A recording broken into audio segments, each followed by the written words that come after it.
Welcome to Fantasy Audiobook, Pokemon. Born in a psychic family, I am invincible. Chapter 21. This Zangoose was just a small episode in the trip to the Hanhi Forest. After defeating it, Chen-Chi and Combusken moved on. Sure enough, the wild is a good place to fight monsters and upgrade. Chen-Chi sighed.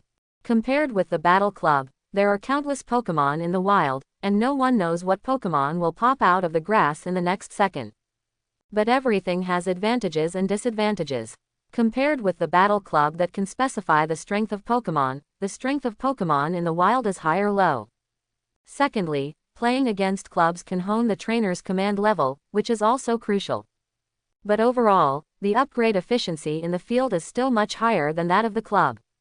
On the next journey, Chen-Chi met several Pokemon again, including ordinary level Meryl and senior level Gloom. Combusken defeated one by one and gained considerable experience points. Time gradually passed, the sun gradually slipped towards the west, and it was already afternoon. Walking in the woods, suddenly there was a crash sound in my ears.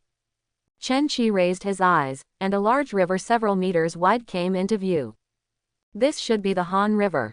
Chen-Chi walked forward quickly, and after a while, he came to the side of the rushing Han River. On the opposite side of the Han River, there is also a vast forest, which cannot be seen at a glance. Let's rest here for a while, Chen-Chi said. Charlo. Combusken nodded slightly, then his eyes widened and he turned to the right. Chen-Chi also cast his gaze, and saw an Emolga walking cautiously towards the woods by the river bank not far away. After seeing Chen-Chi and Combusken looking at him, Emolga's expression froze, and he became extremely stiff. He stood there in a daze, his body trembling slightly. Pokemon. Emolga Electricity, Flying. Ability. Static. Qualification. Elite. Level. LV4 Rookie Level. Charlo. Combusken stared at Emolga intently, his eyes wary, and he waved his sharp claws. Yeah. Seeing Combusken staring at her closely, Emolga trembled slightly, then bit her lip, her eyes turned red, and she cried out, tears streaming down her face. This little guy. It was the first time for Chen-Chi to encounter such a situation, and he was slightly taken aback. Similarly, Combusken is also the first Pokemon to cry when he encounters a disagreement. He tilted his head and was a little helpless. Let's go comfort this little guy. When the voice fell to the ground, Chen-Chi walked slowly towards Emolga who was standing there crying. Not knowing that she was crying too hard, Emolga didn't notice Chen-Chi's arrival. Until Chen-Chi and Combusken appeared in front of him, it opened its eyes and saw that the crying stopped abruptly, and its face was full of fear. Okay, we won't hurt you. Chen-Chi smiled helplessly, then squatted down, took out an energy cube from his pocket, handed it to Emolga, and smiled softly, here, this is our apology present. Emolga obviously didn't understand the situation, it stared blankly at the energy cube in Chen-Chi's palm, and didn't respond for a moment. But in the next second, its nose moved, smelling the fragrance from the energy cube, and its eyes suddenly lit up. Yeah, Emolga called softly, and seeing that Chen-Chi and Combusken had no response, it boldly stretched out its hand tremblingly, then grabbed the energy cube, and retracted it suddenly in the next second. Yeah, I don't know if it's afraid of Chen-Chi's repentance. Emolga swallowed the energy cube in one bite, and the delicious feeling bloomed in the taste buds, filling the whole mouth. Yeah. Emolga couldn't help squinting her round eyes, her face full of enjoyment, and she flicked her black tail behind her. Still a snack. Chen-Chi chuckled, took out 2 energy cubes from his pocket again, and handed them to Emolga.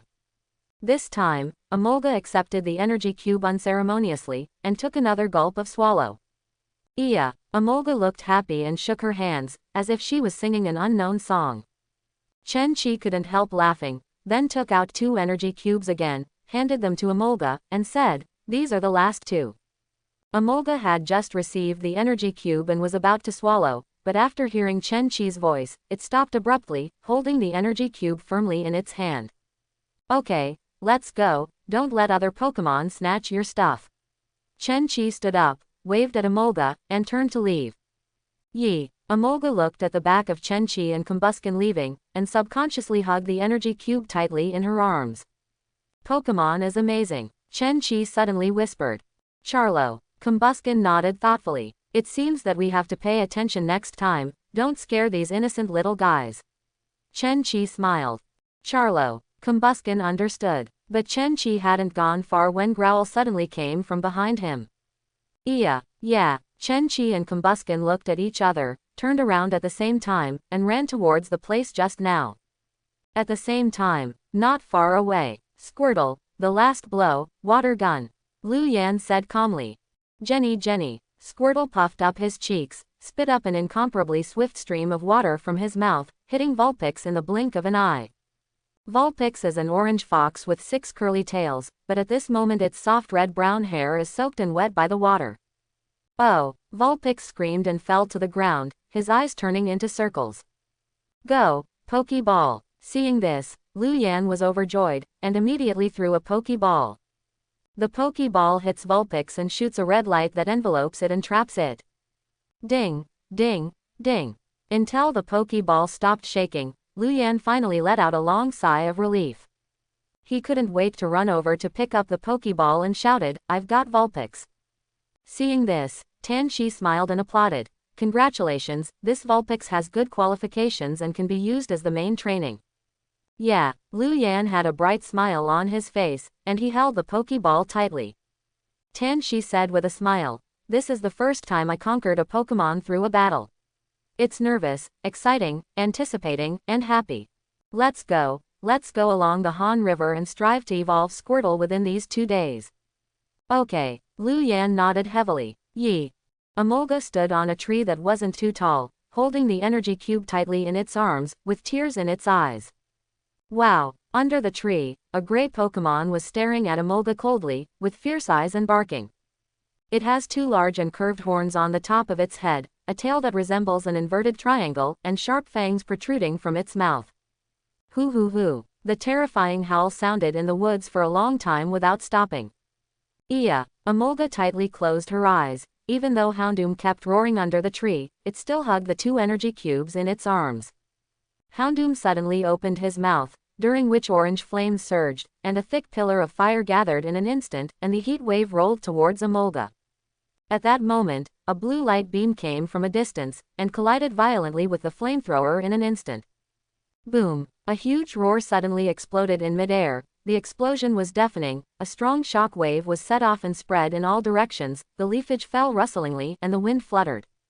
Yeah, Emolga received a severe impact, its cloak-like membranes rattled, its feet wobbled, it resisted the impact with all its strength, but its thin body still fell towards the ground all at once.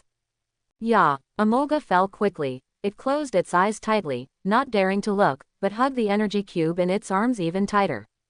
Charlo. A figure flew past at a high speed, came under the tree in an instant, and held Emolga in his arms. Yeah, Emolga opened his eyes in a daze, and looked at Combuskin's orange pupils. It couldn't help shrinking its neck, but felt relieved. Little guy, he still refuses to let go in this situation. Chen Qi walked over quickly, looked down at the Emolga in Combuskin's hand, and smiled. Emolga lives in trees, and it can use the inner side of its cloak-like membrane to discharge while gliding. So, if Emolga just chose to drop the power cube, it's perfectly fine to glide away. But I don't know if Emolga is too greedy, it didn't choose to drop the energy cube.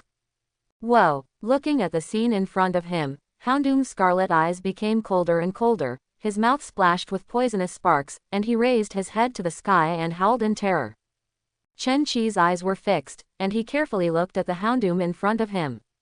Pokemon. Houndoom Evil Fire. Ability. Get up early. Qualification. Gym. Level. 25 Senior. Does it want to snatch your energy cube? Chen Qi thought for a second, then lowered his head and asked. Yeah, yip. Emolga blinked her eyes, with an indescribable grievance on her face, and after hearing Chen Qi's question, she nodded repeatedly as if she had found a backer. So it's like this. Chen Qi thought to himself that it really was.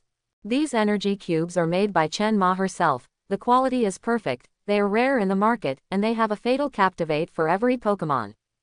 Just as Groudon can't refuse a fly, every Pokemon can't refuse such a power cube. Just as Chen Qi was thinking secretly, Houndoom opened his bloody mouth wide open, and instantly shot out a hot pillar of fire, wrapped in an astonishing temperature, and rushed towards him. Charlo. Seeing this, Combusken's eyes froze, it also opened its mouth, and returned a flamethrower. Boom! The two flamethrowers met and collided halfway, causing a huge rumbling sound, which was deafening, and spread far away through the sparse trees. What's that sound? Lu Yan raised his head and looked around with doubts on his face. Tan Shi narrowed his eyes, listened carefully, and then pointed forward. Come on, let's go and have a look. When the voice fell to the ground, he seemed to have thought of something, and added, be careful, don't make too much noise. The two stepped forward and trotted forward. After running for a while, Tan Shi turned his head and glanced at Lu Yan, who was panting slightly, and laughed dumbly. Cousin, you should practice your physique well, otherwise you will suffer in the field military training. Lu Yan's face turned red, he smiled embarrassingly, and then asked aloud, Cousin, what is the field military training like? Can you tell me about it? That's fine, Tan Shi said slowly, without changing his expression. As the name suggests, field military training is a series of survival activities in the field. Every university will hold field military training before the start of school to exercise students' ability to survive in the field and find out. Find out, Lu Yan frowned, puzzled. It's just to see your level, how well Pokemon is trained, and we will rank you according to your specific performance at that time, and there will be rewards for the high-ranking normal. Speaking of this, Tan Shi suddenly smiled and said, the most important thing is that the whole school will pay attention to this ranking. The higher your ranking, the more attention you will receive. This is an important opportunity to expand our popularity, and maybe we can get to know the seniors through it. Lu Yan silently glanced at Tan Shi, who had a strange smile on his face, and remained silent for a moment. Tan Shi saw that Lu Yan's reaction was flat, coughed lightly, and immediately said in a serious manner, anyway, you must perform well in the field military training, hit higher rankings, and leave a good impression on the teacher leader. Well, I will. Hearing these words, Lu Yan's heart was surging, and he began to look forward to his college life in half a month. During the conversation, the two were getting closer and closer to the place where the sound was just made. Come here. Tan Shi hid behind a thick tree and waved to Lu Yan. Lu Yan ran quickly, and Tan Shi hid behind the trees together, showing half of his head, looking forward. What came into view was the back of a slender boy with a Combusken standing quietly beside him. And directly opposite them, a hideous Houndoom was pacing back and forth, with blood-red eyes fixed on Combusken. They're all senior. Tan Shi took a look and judged the approximate strength of the two Pokemon. Lu Yan pushed his glasses at this moment, staring at the boy's back without blinking. He always felt that this figure was somewhat familiar, as if he had known him before. At this moment, the boy's voice came quietly. Quick attack. This is pure southern Sichuan dialect. Hearing this voice, Lu Yan's pupils shrank suddenly, and his mouth opened, horrified. It's him. It must be him. I will never forget this sound myself. On the first day when I went to the battle club full of confidence, it was the owner of this voice, who gave instructions to Torchic with a calm face, and easily crushed Squirtle. Wait, Combusken, and many more. Senior level. Lu Yan maintained the movement of opening his mouth and froze in place. What's wrong? Sensing Lu Yan's strangeness, Tan Shi asked aloud. Lu Yan pursed his lower lips, his eyes darkened, and he replied, Cousin, this is the person I told you about. Tan Shi was slightly taken aback, and then asked back, who is that guy from the battle club? Lu Yan stared at Chen Qi's back, and nodded slightly. Tan Shi turned his head, first looked at Chen Qi, and then at Combusken, who turned into a white afterimage and charged towards Houndoom, and fell silent for a while. After a while, Lu Yan's voice rang in his ears, breaking the silence. Cousin, have senior-level Pokemon at the beginning of school, are there many people like this? Hearing this, Tan Shi pondered for a moment, and then said in a low voice, as far as my school is concerned, there are very few Earl Dervish Pokemon. Most of the freshmen's Earl Dervish Pokemon broke through to the senior level after the field military training. The situation in your school may be better, and the ratio should be about 1/10. Seeing that Lu Yan's face was a bit gloomy, Tan Shi raised a smile on his face and said with relief, Cousin, don't be discouraged like this. Your Squirtle is about to evolve, and you can break through to the senior level before the field military training. At that time, even though you are in the talented Imperial Capital University, you will still have a very strong competitiveness. Besides, as far as I know, it is difficult for even the children of those top aristocratic families in the imperial capital to train Pokemon to a senior level within a month. Maybe this Combusken's physique is different. It belongs to the kind that exerts strength in the early stage and progresses rapidly, but slows down in the middle and late stages. We don't want to surpass everyone in the early stage and step on every genius. As long as we can make steady progress, we can continue to move forward. The future is what matters. Tan Shi patted Lu Yan on the shoulder, speaking earnestly. After listening to Tan Shi's words, Lu Yan was silent for a while, and after an unknown amount of time, he finally nodded emphatically. Oh, I understand now. Hearing this, the corners of Tan Shi's mouth rose, and he nodded. It's good to understand. Now let's watch this battle carefully. Since you are both freshmen, you may meet again in the near future. At this moment, the battle between Combusken and Houndoom is in full swing. Wow! With the deafening howl-growl sounded, countless Pokemon scattered like birds and beasts. Houndoom opened his ferocious mouth, two cold fangs covered with flickering current, biting straight at Combusken. Brick break, Chen Qi said calmly. Charlo. Combusken stood quietly on the spot, staring closely at the Houndoom who suddenly attacked, and at the same time, his palms turned into hand knives, and instantly burst into dazzling white light. In the next second, Combusken jumped to a position half a meter away from ground, and while avoiding Thunderfang, he slashed down with a knife in his hand. Roar! The hand knife accurately hit the part between the two horns on the top of Houndoom's head, like a giant axe carrying vast power, with a mighty force attached to it. Houndoom wailed in pain. His skull almost shattered, and the pain from the top of his head spread to his whole body in the blink of an eye, and then he swayed and fell to the ground. Charlo. Combusken breathed a sigh of relief when Houndoom finally collapsed, with a satisfied smile on his face. This Houndoom was higher level than Combusken, so the two Pokemon fought back and forth for several rounds before they fell down. Yeah, lying in Chen Qi's arms, Emolga stared blankly at Combusken's back. Its mind was filled with the scene of Combusken's fight just now, and little stars gradually appeared in its eyes. You little brat, don't do this next time. Chen Qi looked down at Emolga in his arms, and smiled gently. Compared with your own life, the energy cube is not important at all. He added. Yi. Emolga's dark eyes rolled, and her cheeks flushed slightly. Charlo. At this moment, Combusken suddenly turned around and looked at a tall tree. His eyes were stern and his face was full of vigilance. Seeing Combusken's reaction, Chen Qi also turned around and looked at it. At the same time, he hugged Emolga with his left hand and touched the Pokeball at his waist with his right hand. We mean no harm. Two figures, one tall and one lower, came out from behind the trees. The tall and burly man was smiling, while the thin young man beside him had a strange expression on his face. It's you, Lu Yan. Chen Qi's eyes flashed, and he recognized the boy's identity. It was the experienced baby from the battle club back then. This is the advantage of keeping Pokemon by your side anytime, anywhere. You can find humans or Pokemon hiding in the dark, and respond in time.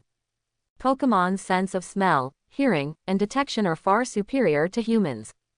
Seeing Chen Qi call out his name, Lu Yan's expression changed rapidly, and he finally nodded. It's me, classmate Chen Qi. Seeing this, Tan Shi chuckled, crossed his arms and said, let me explain the current situation. To put it simply, this is a fateful encounter. I took my cousin to Hanhi Forest to practice. I heard a lot of movement around here, so the two of us came to check it out. He stared at Chen Qi, and continued, I didn't expect to meet his acquaintance. Considering that I couldn't disturb the battle just now, I didn't make a sound behind the tree. Having said that, Tan Shi secretly sighed in his heart at this time how guarded this person was. Eyes full of vigilance, touching the right hand at the waist, and observing without trace. Compared with the silly cousin next to him, he doesn't look like a peer. So that's the case. Hearing Tan Shi's explanation, Chen Qi suddenly nodded, and hugged Emolga again with his right hand. Yeah, Emolga opened her eyes wide, curiously looking at the two people opposite. Lu Yan watched Chen Qi silently, and couldn't help thinking of the game that day, and Squirtle, who had been defeated repeatedly and resisted the battle. He had always thought that he must defeat Chen Qi next time, but when he saw the senior Combusken, he realized that there was a terrible gap between himself and Chen Qi. After some enlightenment from Tan Shi, Lu Yan had already figured out a lot, but when he looked into those calm black eyes, he realized that he still couldn't let go. Yes, teenagers always do. But he didn't have the courage to challenge Chen Qi for now. Tan Shi suddenly laughed loudly, and said, "Since the misunderstanding is resolved, then we will not bother you. I wish you a smooth trip." "I also wish you a smooth trip," Chen Qi responded with a smile. When the two people's backs gradually drifted away, Chen Qi muttered in a low voice, "No wonder I always felt that back was so familiar when I came in." Tan Shi and Lu Yan left this place, and then said, "In the wild, you must always be vigilant. Unless you are facing close acquaintances or special circumstances, you must keep a safe distance." "I know." Lu Yan nodded silently. Seeing that Lu Yan's expression was not very good, Tan Shi rubbed his head and laughed loudly. "What? Haven't you figured it out yet?" Lu Yan remained silent. Tan Shi couldn't help laughing, and then said, "I just observed carefully, and the identity of this Chen Qi is not simple." Lu Yan raised his eyes shone with doubt. Tan Shi said slowly, "The clothes and pants on his body, even the shoes and backpack are extremely professional outdoor equipment, only available in the outdoor store in the city center. We passed by there when we were purchasing supplies. You should know the situation of that store." Hearing this, Lu Yan nodded. Everything in that store is expensive, and he can buy his current full-body equipment. Such a person must be either rich or noble, and there is a high probability that he is a child of an aristocratic family. They come from rich families, they don't lack resources, they don't lack coaching. It's much easier and easier to cultivate Pokemon than us. Therefore, it is normal to not be able to compare in the early stage. Children of aristocratic families always have a natural advantage in the early stage. Tan Shi patted Lu Yan on the shoulder, and said in a deep voice, "Our advantage is in the middle and late stages. Don't be discouraged, it's the truth to work hard." After pouring down a bowl of thick chicken soup, Lu Yan came back to life again. He couldn't wait to improve Squirtle's strength and catch up with the children of the upper family as soon as possible. "Okay, it's getting late, let's find a suitable place to camp nearby." Tan Shi looked up at the sky and said, "Han River Forest." In the lush forest, the cicadas sing quietly, and the sun penetrates the thick shade, casting mottled light and shadow. Yeah, after Tan Shi and Lu Yan left, Amolga seemed to remember something important, jumped onto the ground, spread her little feet, and ran to the distance. Chen Qi froze for a moment, secretly criticizing Amolga's impolite behavior, but Amolga suddenly turned around and ran back. "Yeah, yip." Amolga quickly came to Chen Qi, put the energy cube on the ground, stretched out her short hands and pulled Chen Qi's trouser legs, staring at Chen Qi with wide eyes. "What's the matter?" Chen Qi squatted down, staring at Amolga. "Yeah, yip." Amolga said a series of words while pointing in the direction she just ran. It is a pity that middle school does not teach knowledge about Pokemon language, and Chen Qi has only a half knowledge of the meaning of Amolga. Fortunately, movements and gestures can often convey meaning, Chen Qi thought to himself, and asked aloud, "You mean, let me go there with you?" Hearing Chen Qi's words, Amolga was overjoyed and nodded like a chicken pecking at rice. Immediately afterwards, Amolga tugged on Chen Qi's trouser leg again, seemingly in a hurry. Okay, you take me there." Chen Qi smiled helplessly and nodded in response. Unexpectedly, this little guy was on the road to the Han River Forest this time, which made Combusken's road to leveling infinitely postponed. Fortunately, the Houndoom just now increased a lot of experience points. Well, the encounter with Pokemon itself is a wonderful trip, and many times it is more interesting than boring leveling. Chen Qi thought to himself. Leveling is important, but what is more important is to enjoy every beautiful moment in this real Pokemon world and cherish every encounter. Seeing Chen Qi nodding in agreement, Amolga turned around again, stepped forward, and ran in the direction just now. Chen Qi and Combusken followed closely behind, trotting all the way. Along the rushing Han River, Amolga led Chen Qi and Trainer all the way upstream, and met various Pokemon along the way, all of whom cast curious eyes. About 10 minutes later, Amolga finally stopped panting and stood in front of a bush. Thanks to the unremitting exercise during this time, Chen Qi only panted slightly. He looked around and observed the environment here. Close to the water source, leeward, and with a wide view, it is suitable for camping. Chen Qi thought to himself. It is close to the water source, but a short distance from the Han River, which is an excellent location. The book once said that if you camp by the water source, you will be visited by countless Pokemon who come to drink water at night. What is learned on paper is always shallow, and it is also an important purpose of this trip to turn the theoretical knowledge learned in the book into practical actions. Yeah, yip. At this time, Emolga put the 2 energy cubes on the ground, and stretched out his hand to pull away the bush in front of him. As the bushes were separated, a petite Pokemon with a white lower body appeared in Chen-Chi's sight. It has blue hair covering most of its face, and the bright red tentacles on its forehead sway gently in the breeze. It's just that this Pokemon's body is covered with scars, even a trace of blood oozes out, its breath is weak, and its contest condition is bad. This is Ralts. Chen-Chi constricted his pupils after seeing the Pokemon in front of him, and whispered. Pokemon. Ralts, Super, Fairy. Ability. Copy. Qualification. Champion. Level. LV5, Rookie Level. Etc., etc. Champion Qualification. Although his Combusken and Beldum are both champion level qualifications, they are completely different from the wild Ralts in front of him. Combusken was obtained in the Pokemon Breeder Center, where the qualifications of Pokemon are generally higher than those in the wild, and Beldum was presented by Chen Wei himself, which is extremely precious. And the probability of encountering a wild champion level qualified Ralts is 1 in 10 million. What's more, this is still in the wild near Chuanan City, but any Pokemon with good qualifications here has long been subdued by the trainers who come and go. Hold on, its hair is blue, normal Ralts' hair is green. Chen-Chi noted a key point. This Ralts, it's a shiny Pokemon. What is the probability of meeting a Ralts with Flash's champion qualification in the wild? Chen-Chi froze. Is the Emperor actually me? Don't trade your life for luck. Yeah, yip. Emolga picked up the power cube on the ground and handed it to the weak Ralts. So you wanted to bring the power cube back to Ralts. No wonder I didn't choose to leave it. I blamed you, Chen-Chi thought to himself.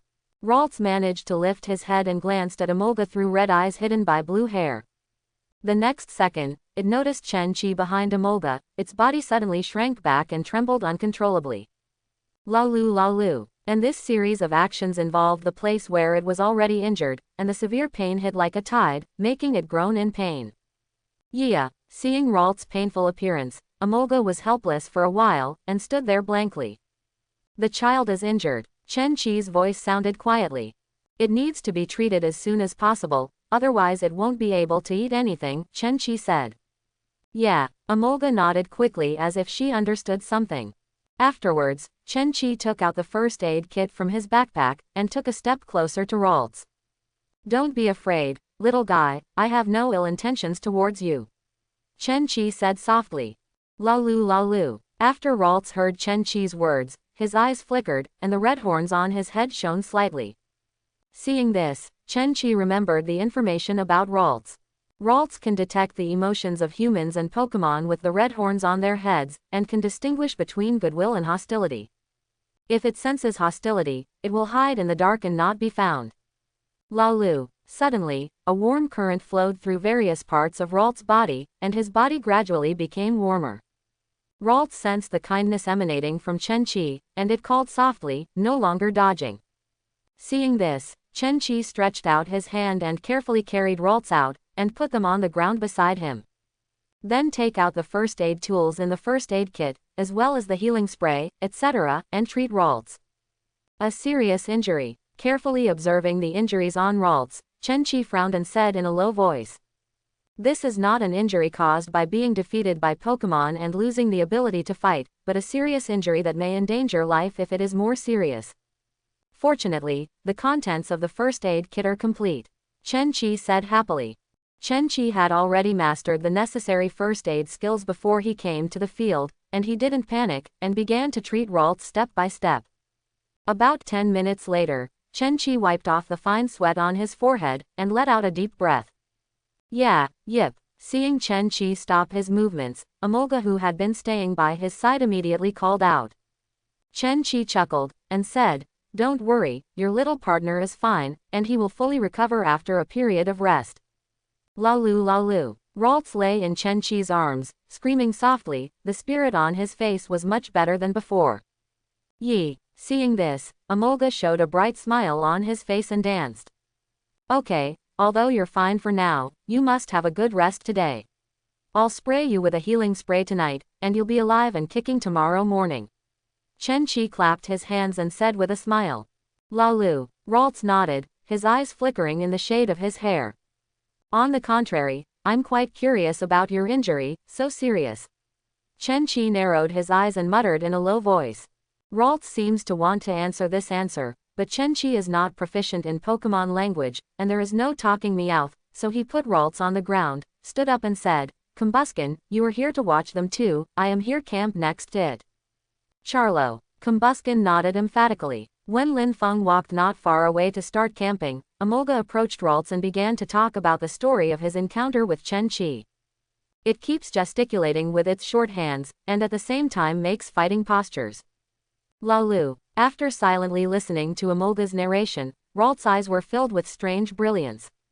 Chen Qi set up the tent under a tall tree beside him, and immediately brought Ralts to put him in the tent, and Amolga ran in after him. You two little fellows, just stay here and don't run around. Chen Qi said. Yi. Lalu. Seeing the two little guys nodding in agreement, Chen Qi took out a bunch of things from his backpack and began to prepare dinner. This is the first supper in the wild, so naturally it should be well prepared. At the same time, in front of a cave not far from where Chen Qi camped. This place is not bad. Tan Shi stood in front of the cave, looking at the vast forest at his feet, and said with a smile. Yeah, Lu Yan nodded. They found this cave with great difficulty. The front is a cliff, the bottom is a forest, and the left and right sides are entrances and exits. It is very safe. You stay here to observe the surrounding situation, I'll go in and prepare dinner. Tan Shi patted Lu Yan's shoulder and said out loud. Okay, Lu Yan replied. After Tan Shi entered the cave, Lu Yan took out the binoculars in his backpack and looked around. Observing the surroundings at any time is a must for survival in the wild. This location is condescending and has an excellent view, with an unobstructed view, and you can even see places several kilometers away with a telescope. Lu Yan observed carefully through the binoculars, and he could see the lush forest and the Pokemon drinking water by the river. This is. Suddenly, a fairly open space appeared in sight. A tent was set up on the open space, and a familiar figure was busy beside the tent. Chen Qi. Lu Yan was so impressed with this figure that he couldn't even forget it. Is he camping there? What are you looking at? Tan Shi's voice suddenly rang in his ears.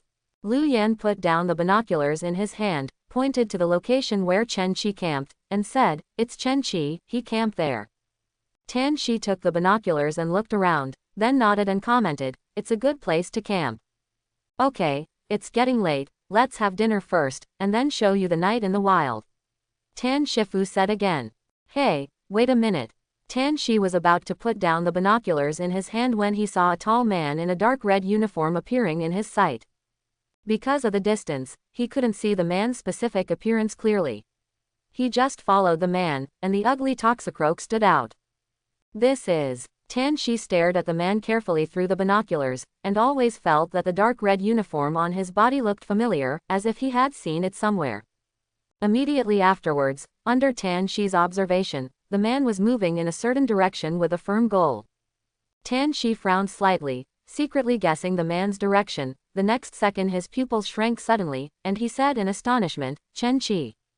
With a guess in his mind, he quickly put down the binoculars, gestured the distance between the two of them amidst Lu Yan's confused face, and then murmured in a low voice, It's really in this direction. Cousin, what are you looking at? Lu Yan beside him asked curiously.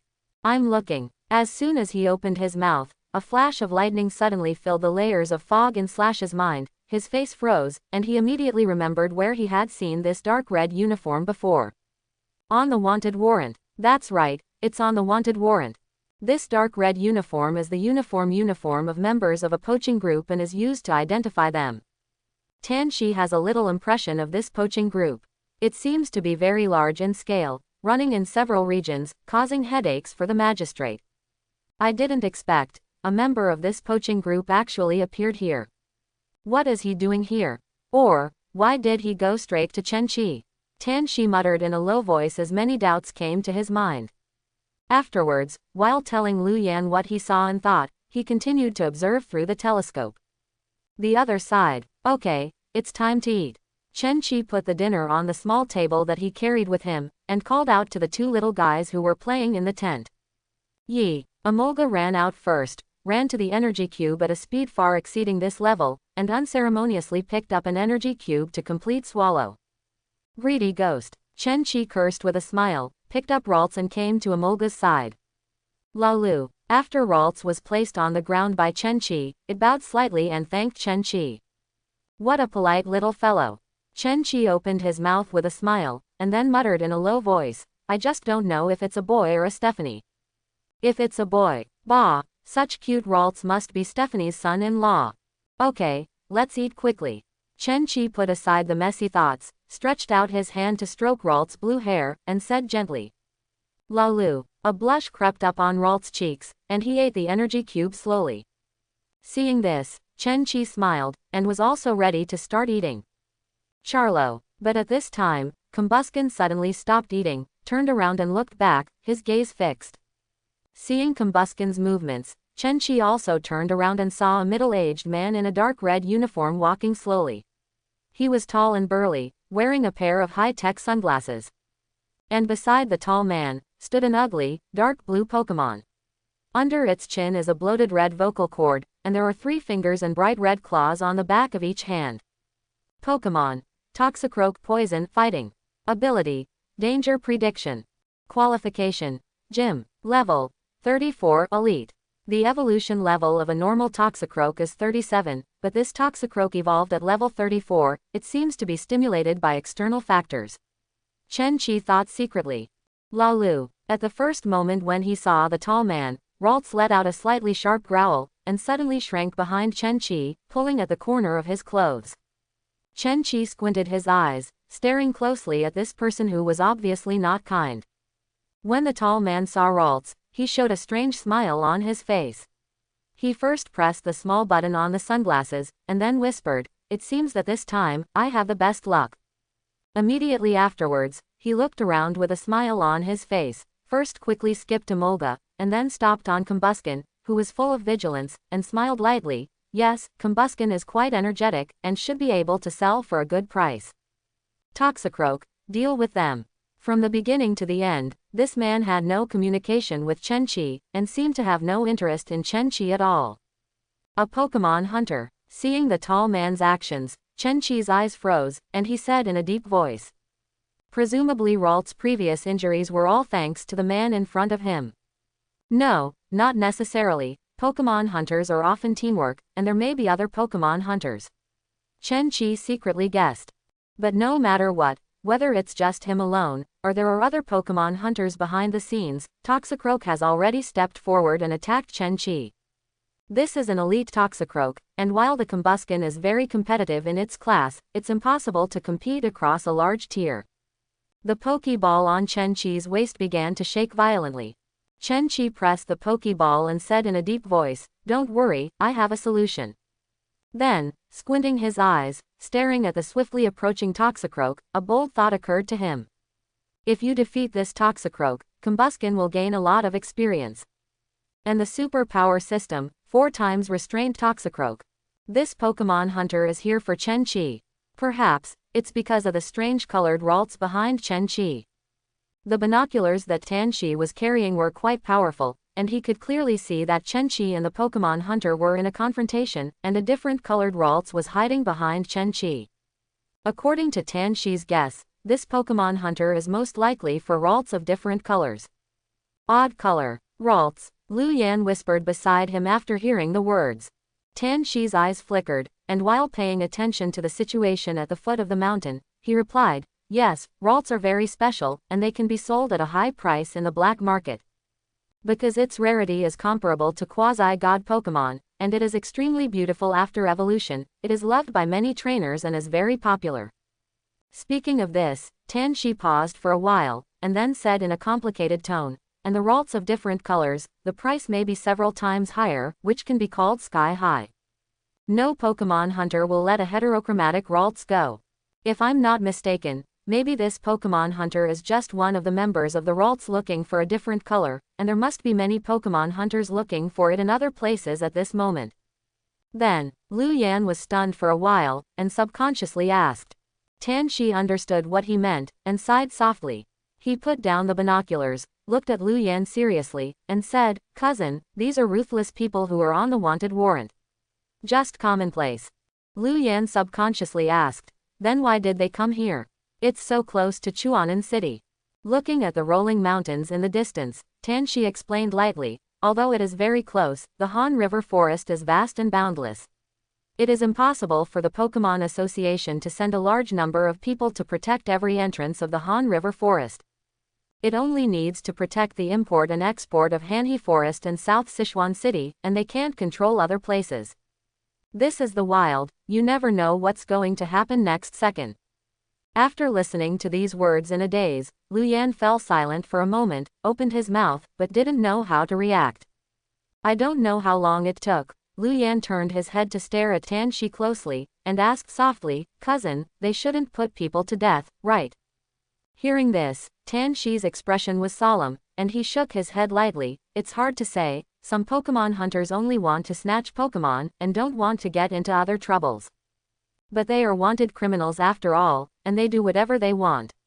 I'm afraid they have no fear of the law. I understand. Liu Yan nodded with a heavy expression. But then, under Tan Shi's blank gaze, Liu Yan took a deep breath and waved to him. "Cousin, I'm going to help him." Tan Shi. Meeting Tan Shi's puzzled expression, Liu Yan looked sincere, and said solemnly, "Cousin, the teacher once taught us that we should do our best to help the trainer who should help in the wild. Admittedly, I'm just a weak chicken rookie trainer, too weak to defeat a well-trained Pokemon hunter. But the day I played against Chen Qi, he helped me a lot by opening his mouth and letting me understand the psychology of paying attention to Pokemon at all times." Speaking of this, Liu Yan raised a smile on his face and said, "He is in danger, I will go there. Until I defeat him, nothing will happen to Chen Qi." The boy pushed his glasses, with a bright smile on his face, and the hem of his white clothes fluttered in the strong wind. After Tan Shi listened silently, after a long while, he smiled helplessly, and muttered, "Cousin, you really don't have to worry."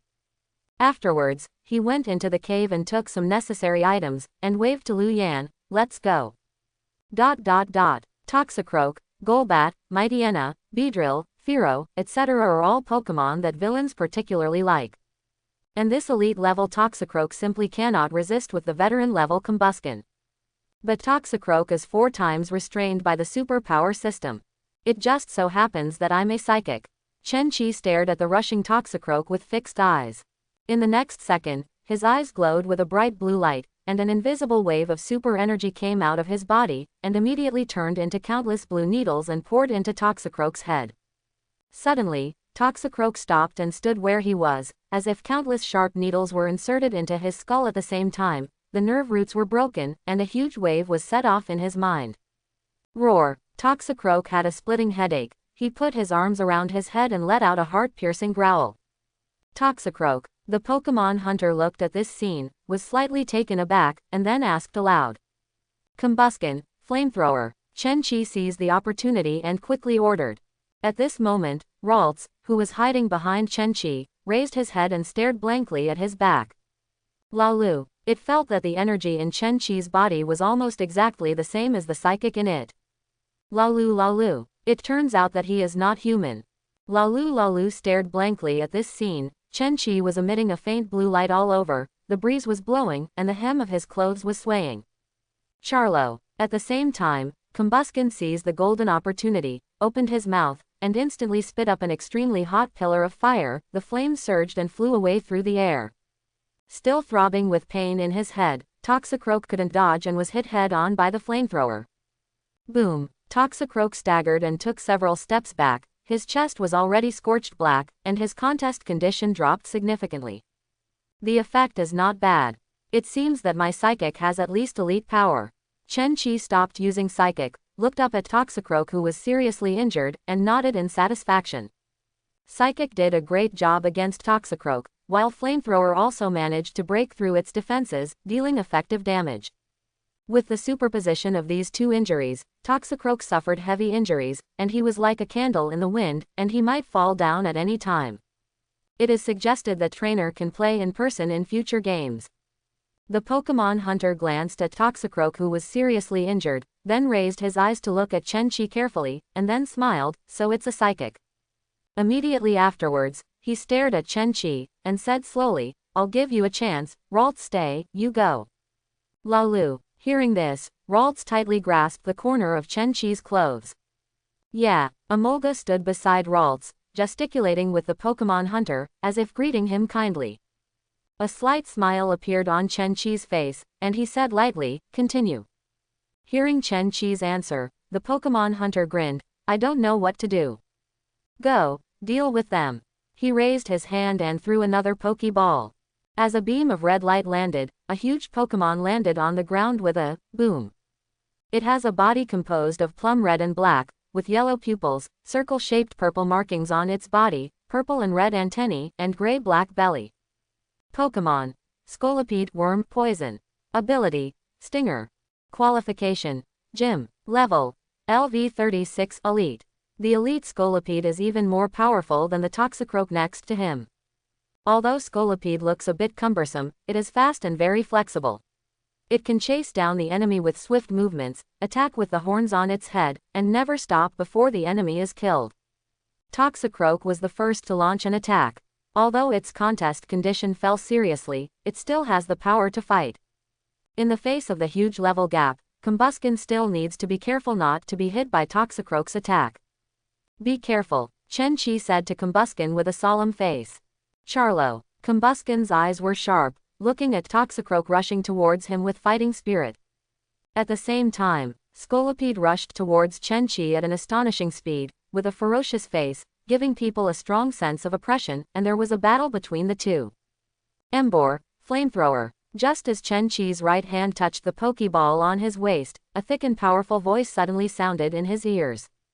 In the next second, a fiery pillar of fire swept over, hit Scolipede head-on, and exploded on his chest.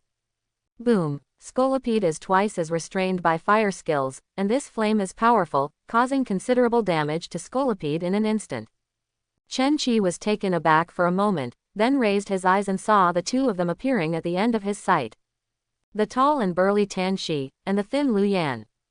And beside Tan-Shi, stood a fat Pokemon, its neck was surrounded by raging flames, black eyebrows were raised upwards, two thick arms were black, and there was a red circle on the wrist. Pokemon. Embor, Fire, Fighting. Ability, Sacrifice. Qualification, Master. Level, LV37 Elite. Embor, one of the 3 imperial families in a certain region, also known as the second brother with a flaming beard. Student Chen-Chi, are you okay? Lu Yan asked aloud. It's okay. Chen-Chi secretly breathed a sigh of relief when he saw the figures of the two. Here are 2 more brats.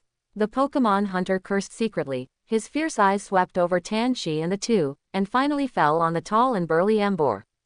This Embor is not weak, Scolipede is probably not rival. And at this moment, Combuskin has been pulling with Toxicroak with his own ability Acceleration, constantly consuming his physical strength. Finally, when Toxicroak was exhausted, a flamethrower took him away.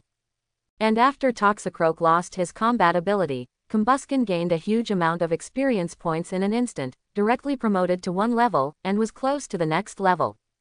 Seriously speaking, Chen-Chi contributed at least 3/4 of the credit for defeating this Toxicroak, and Combuskin belonged to Macy, who was brought flying by Chen-Chi.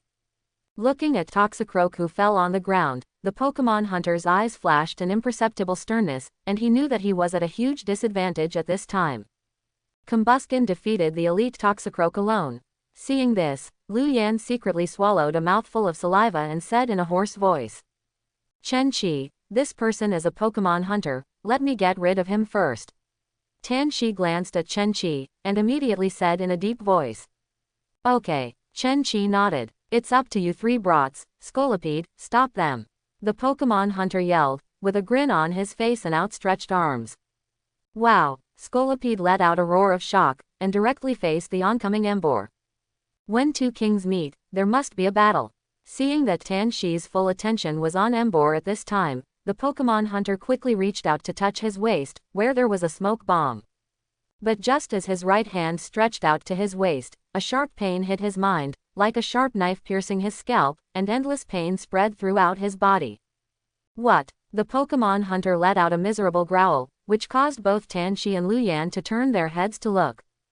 Chen-Chi's eyes glowed blue, staring at the painful Pokemon hunter, and said lightly, "You know I'm a psychic, but you still dare to make small moves in front of me." Hearing Chen-Chi's voice, the Pokemon hunter slapped his head hard with a splitting headache, but the pain didn't stop at all.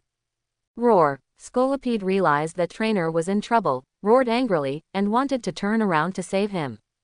But this slightly dazed timing was precisely seized by Ambor. It was covered with fiery flames, and rushed towards Scolipede.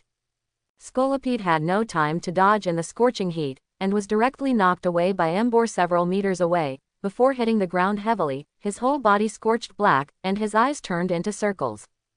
"Please, let me go, let me go." At the same time, the Pokemon hunter plopped on his knees, his face full of pain, and begged Chen-Chi for mercy while begging his head with his hands.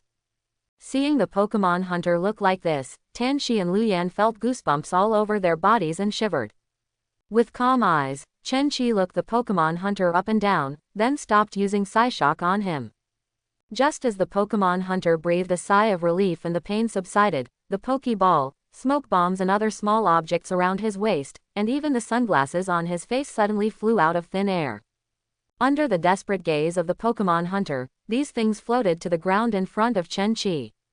"Psychic," Tianqi muttered softly, his eyes froze when he saw this. "It's amazing." Luyan was dumbfounded, staring blankly at the scene in front of him. "Lalu," Ralts poked out half of its head from behind Chen-Chi. It first looked at the Pokemon hunter kneeling on the ground, and then at Chen-Chi who was protecting himself behind him. His eyes were full of splendor. "Psychic is still too perverted." Under the gaze of many eyes, Chen-Chi secretly sighed. Without Psychic, it would be impossible for Combuskin alone to defeat Toxicroak, let alone subdue Pokemon hunters from afar.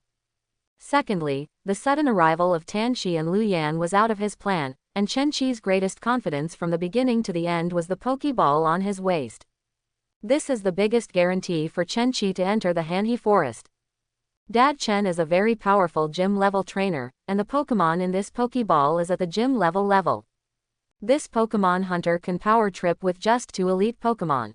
And Chen-Chi has Dad Chen's Pokemon, so he can walk sideways in the Han River Forest. Plan before moving. These 4 words are the truth that Chen-Chi believes in. He protects Ralts and confronts Pokemon hunters, all of which come from Papa Chen's Pokemon. And all of this has been in his thinking from the very beginning. Many thoughts flashed through his mind one by one. Chen-Chi first looked at Tianqi and Luyan, nodded and smiled, "Thank you for your help." "Student Chen-Chi, you are welcome." Luyan pushed his glasses and laughed. Tianqi's always tense face finally showed a smile, but he still didn't care, and said in a deep voice, "Think about how to deal with this person first." The 3 of them looked around at the same time, and the Pokemon hunter who was originally on the power trip collapsed on the ground like a puddle of mud, tears streaming down his face. Looking at this scene, Chen-Chi was slightly taken aback, and suddenly realized that he seemed to have underestimated the power of Psyshock. Humans have far less resistance than Pokemon and are much more vulnerable. Tianqi and Luyan trembled, and glanced at Chen-Chi with lingering fear. "Tell me, did you come here for it?"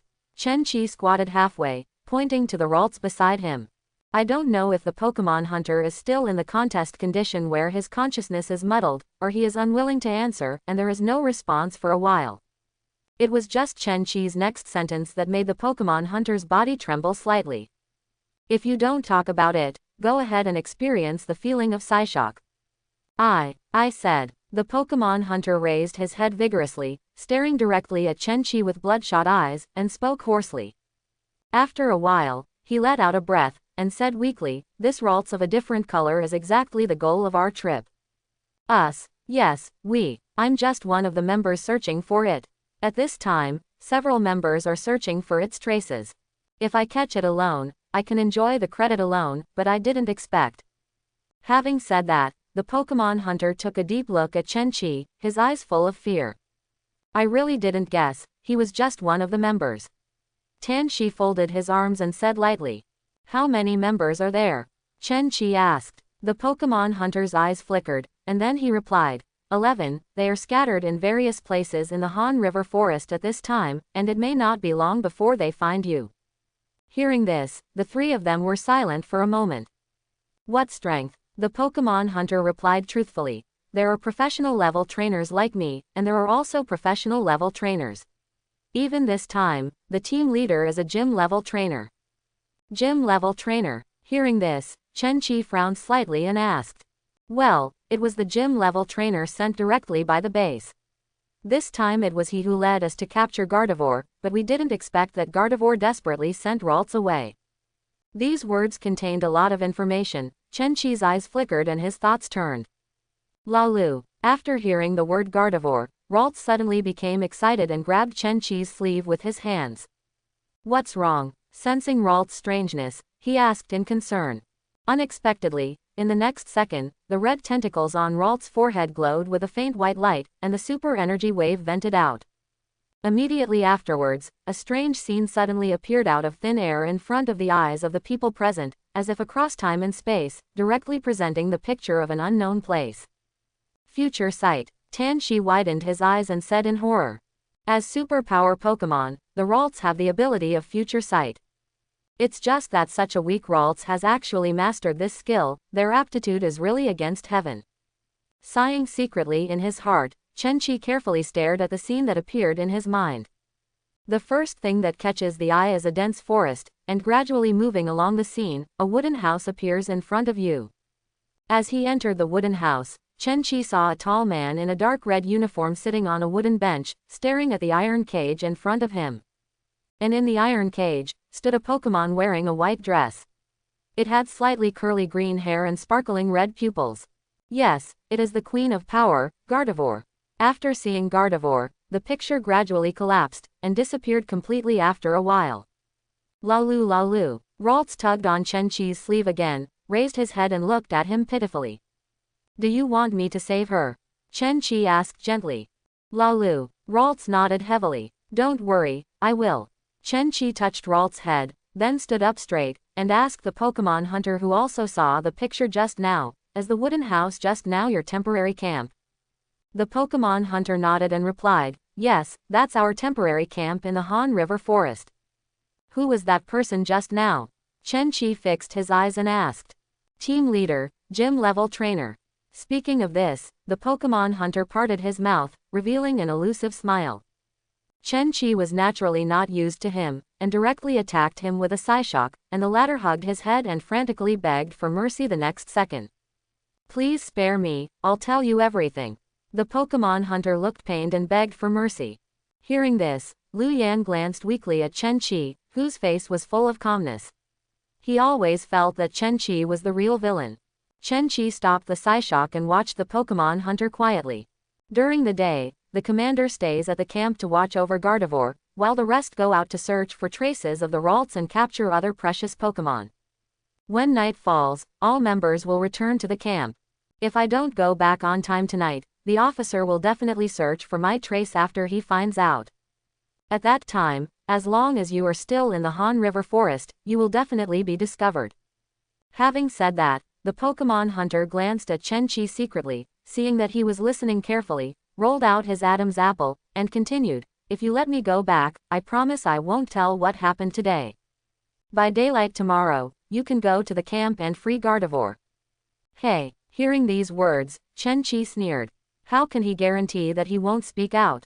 Secondly, even if they wait until tomorrow day to solve it, how will they deal with that gym-level trainer? This seems to be a dead end. Tan Shi frowned and said slowly. Everything else can be solved, except for the gym-level trainer, which is an insurmountable mountain. But if you can't solve this gymnasium-level trainer, you can't successfully rescue Gardevoir, so in Tan Shi's view, this is a dead end. Lalu. At this time, Ralts tightly grabbed Chen Qi's sleeve and never let go. Don't worry, I'll figure it out. After comforting Ralts, Chen Qi looked up at Tan Shi and Lu Yan, and laughed out loud. You too, thank you for your help just now, and I won't trouble you for the rest. Hearing this, Lu Yan said without hesitation, Student Chen Qi, what should you do? Tan Shi beside him also cast a puzzled look. In his view, this is a naked dead end. Unless he can defeat the gym-level trainer, there is no other way. Facing the puzzled eyes of the two, Chen Qi smiled slightly, took out a satellite phone from his backpack, and replied, looking for foreign aid. As night falls. At this time, the lights were still on in the Superpower Gymnasium in South Sichuan City, and discussions sounded from time to time in the hall owner's office. Grandpa, how long will you rest at home this time? Dad Chen asked, looking at Chen Wei who was opposite him, half paralyzed on the seat. Chen Wei took a sip of tea, and then replied calmly, about a week. Hearing this, Father Chen showed a smile on his face and said, that's right, you can take a good rest. He paused, and then added, I don't know what Alliance thinks, let you, an old man in his 60s and 70s, run around all day, and Alliance doesn't have any fresh blood. Chen Wei smiled, and replied flatly, I don't blame Alliance, I asked for it myself.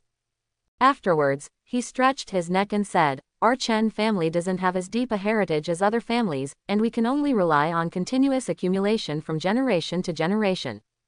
Father Chen's mouth twitched, and he said helplessly, I understand, Alakazam will definitely break through to the master level as soon as possible. Chen Wei glanced at Father Chen indifferently, but did not respond to this, but asked, how is Xiao Qi recently? He has become a senior trainer. Father Chen agreed casually. Oh, senior trainer. Chen Wei nodded, his pupils shrank again in the next second, and his tone of voice involuntarily raised a degree, and he asked, senior trainer.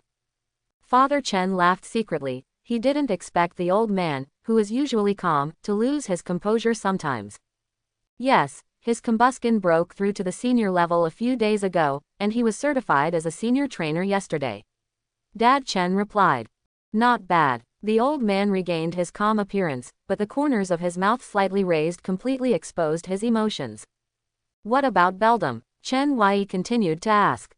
Father Chen replied truthfully. It should be almost to the senior level.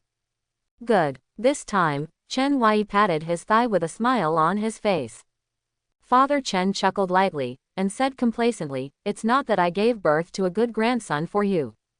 When Chen Wei heard this, he just glanced at him lightly, and then said, his progress is so fast, perhaps it is closely related to his solid theoretical knowledge. It makes sense. Father Chen nodded slightly. Chen Wei continued. By the way, didn't Xiao Qi come to the gym for training today? Father Chen replied. He went to the field for training today, and he won't be back until tomorrow. Chen Wei nodded thoughtfully, and said, which field? Han River Forest. Han River Forest. Chen Wei's eyes flickered, and he said in a low voice. Don't worry, that place has a low risk factor and is suitable for rookie trainer to practice, besides, I let Qilinqi stay with Xiao Qi. Hearing this, Chen Wei nodded slightly. At this moment, Father Chen's mobile phone on the table vibrated slightly. Father Chen looked down and saw that it was a call from Chen Qi. Dad, it's Xiao Qi's call. Go ahead. Father Chen picked up the phone, connected the call, and turned on the speakerphone. Hello, Xiao Qi, it's me, I have something very important to tell you now. The clear voice of the young man rang in the ears of the two through the phone. Hearing this, Chen Wei's eyes froze, and he couldn't help sitting up straight. The thing is like this. Immediately afterwards, Chen Qi fully told Dad Chen what happened after meeting Ralts. Dark red uniform. Hearing Chen Qi's description, Father Chen turned his head to look at Chen Wei, and saw him nodding slightly. This is probably the case, I hope to get your help. Chen Qi said. No problem. However, what came into his ears was a calm voice.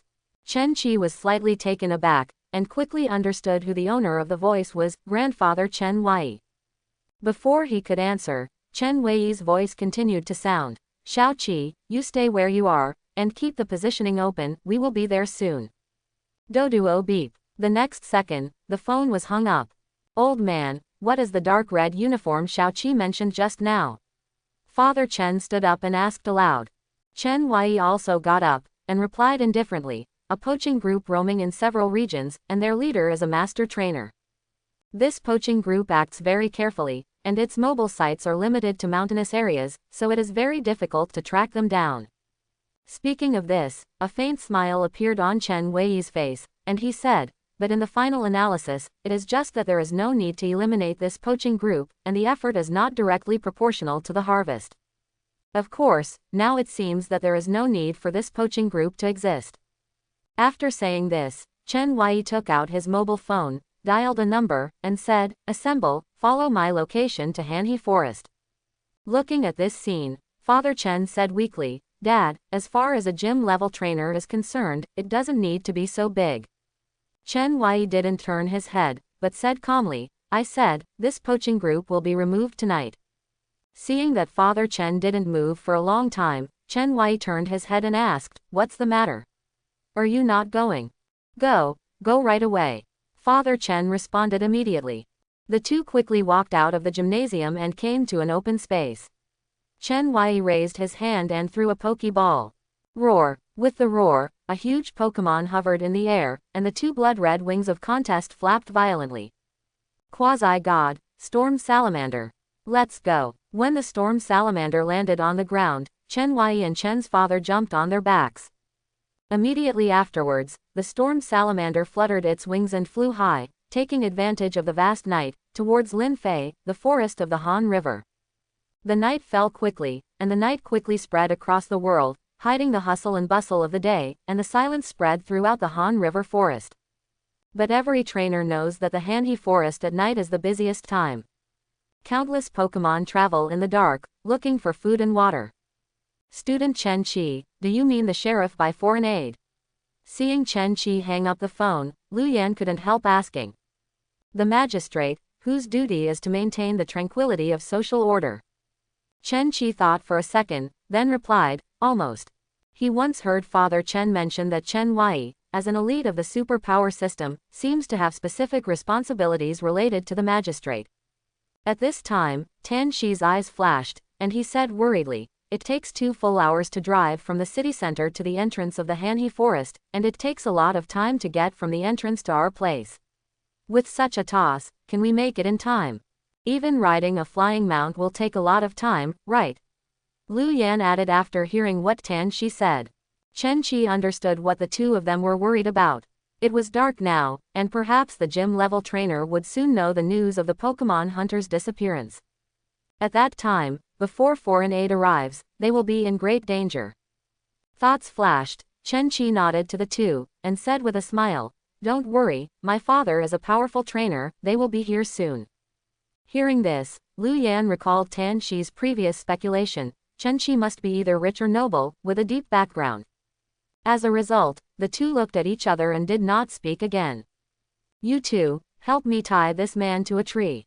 Chen Qi took out a rope from his backpack and said, "No problem." Moments later, the trio teamed up to tie the Pokemon hunter to a tree and collect the fallen Toxicroak and Scolipede into the Pokeball. Then, the trio raised Courtney again and waited for foreign aid to arrive. The breeze blew past, and the bright flames swayed in everyone's eyes. Chen Qi once again treated Ralts with the healing spray, and the latter's contest condition was mostly restored, and he could even play and romp with Emolga. Chen Qi took a mouthful of dry food, looked up at Tan Shi and Lu Yan who were facing each other, and asked aloud, "Thank you again for your help with today's matter." Tan Shi waved his hand and grinned. In the wild, trainers are supposed to help each other, it's just a matter of little effort. Lu Yan went on to say, "Student Chen Qi, you and I are the same age, and both are just starting rookie trainers. Although I am not as strong as my cousin, I also know the importance of helping each other." Chen Qi nodded slightly, and said with a smile, "Student Lu Yan, it seems that we are destined for each other. I met you the first time I went to the battle club." Cough cough. Hearing Chen Qi talking about this matter, Lu Yan smiled awkwardly. He quickly changed the subject and was about to ask Chen Qi which university he was admitted to. "My cousin is right, a momentary lead doesn't mean anything, I should try to beat him in all competitions in college." But before Lu Yan asked, a huge beam of white light suddenly shone on the ground in front of the three of them, as if it were daytime. Chen Qi raised his head, squinted his eyes and looked overhead. First he saw a huge storm salamander flying in midair, its blood-red wings vibrating, setting off a hunting gale. Pokemon. Storm Salamander Dragon Flying. Ability. Intimidate. Qualification. Elite. Level: LV68 Master. Master Storm Salamander. As a quasi-god Pokemon, Storm Salamander is powerful and has a rough temperament, so it is difficult to be subdued by trainer. Looking back against the light, two familiar figures stood on the violent salamander. They were Father Chen and Chen Wei. Chen Qi suddenly remembered that this violent salamander was Chen Wei's mount Pokemon, and it was only used for traveling. Yay, the Master Salamander is only used for traveling, and only the elite can have such a luxury. Master level Storm Salamander. Tan Shi looked up, feeling the tyrannical aura emanating from the Storm Salamander. His eyes were dull, and his breathing was stagnant. And behind the Storm Salamander, a helicopter was steadily hovering in midair, and it was the spotlights on it that shone a huge light. What kind of battle is this? Tan Shi looked at the scene in front of him and said hoarsely. There is no doubt that this must be the foreign aid Chen Qi was talking about. But should the battle be so scary, Master Storm Salamander, a helicopter, is this here to wipe out the poaching group? He suddenly realized that he might have greatly underestimated Chen Qi's background. Afterwards, the Storm Salamander and the helicopter slowly landed on the open space in front, and Tan Shi and Lu Yan were able to clearly see the appearance of the two people who jumped off the Storm Salamander's back. The next second, the two of them widened their eyes and shouted in unison, "King Chen Tian." Chen Wei walked towards them slowly, and after hearing his name, he nodded slightly at the two of them. Seeing Chen Wei nodding in response, the two of them suddenly looked excited, their hearts were pounding, their thoughts were fluctuating, and their hands were shaking. Every elite is the highest pursuit in the hearts of countless trainers. Becoming an elite means standing on the top of the world, overlooking all living beings. Tan Shi is more aware of the concept of elite than Lu Yan. This is the real person who is above 10,000 people, under one man, and admired by 10,000 people. What's more, this is the prestigious King Chen Tian, an elite with unparalleled combat power. Although he is old, his strength has always firmly occupied the forefront among the elites. It's just that in recent years, King Chen Tian has rarely appeared in the public eye, and his popularity has declined slightly, but no one will forget this legendary elite. King Chen Tian. Chen Qi. Tan Shi's eyes widened suddenly, and a flash of light flashed in his mind, and he had a terrible guess. At this moment, 5 people descended from the helicopter at the rear, including men and women, generally aged over 30 years old, and everyone exuded an air of not being messed with. And these 5 people silently followed behind King Chen Tian, like silent shadows. It's just that Chen Qi could feel that the 5 people's gazes had been on him since they got off the helicopter, as if they were full of curiosity. "Xiao Qi, are you not injured?" Father Chen walked up to Chen Qi quickly and asked aloud. "It's okay." Chen Qi shook his head. Afterwards, Chen Qi handed Dad Chen 2 Pokeballs and said, "This is his Pokeball, an elite Toxicroak and an elite Scolipede." Father Chen accepted the Pokeball, then turned his head and thanked Tan Shi and Lu Yan who were beside him. "I would also like to thank you too for your help." Hearing this, Tan Shi said with a terrified expression, "No, I just helped solve Scolipede." Toxicroak was defeated by himself. He recognized Dad Chen's identity at a glance, the owner of the psychic gym in southern Sichuan City, and an undoubted gym-level trainer. Chen Qi's status is so great. Tan Shi secretly exclaimed. So that's the case. Hearing this, Father Chen nodded thoughtfully. It seems that Xiaoqi sent his own Qilin. Chen Qi's attention was not here at this time. Chen Wei had already come to him, nodded to him and said, "You did a good job. When you encounter something that cannot be solved, the family is your most solid backing." Chen Qi was silent. He is very aware of this point. His biggest reliance is the system, and the second is his family background.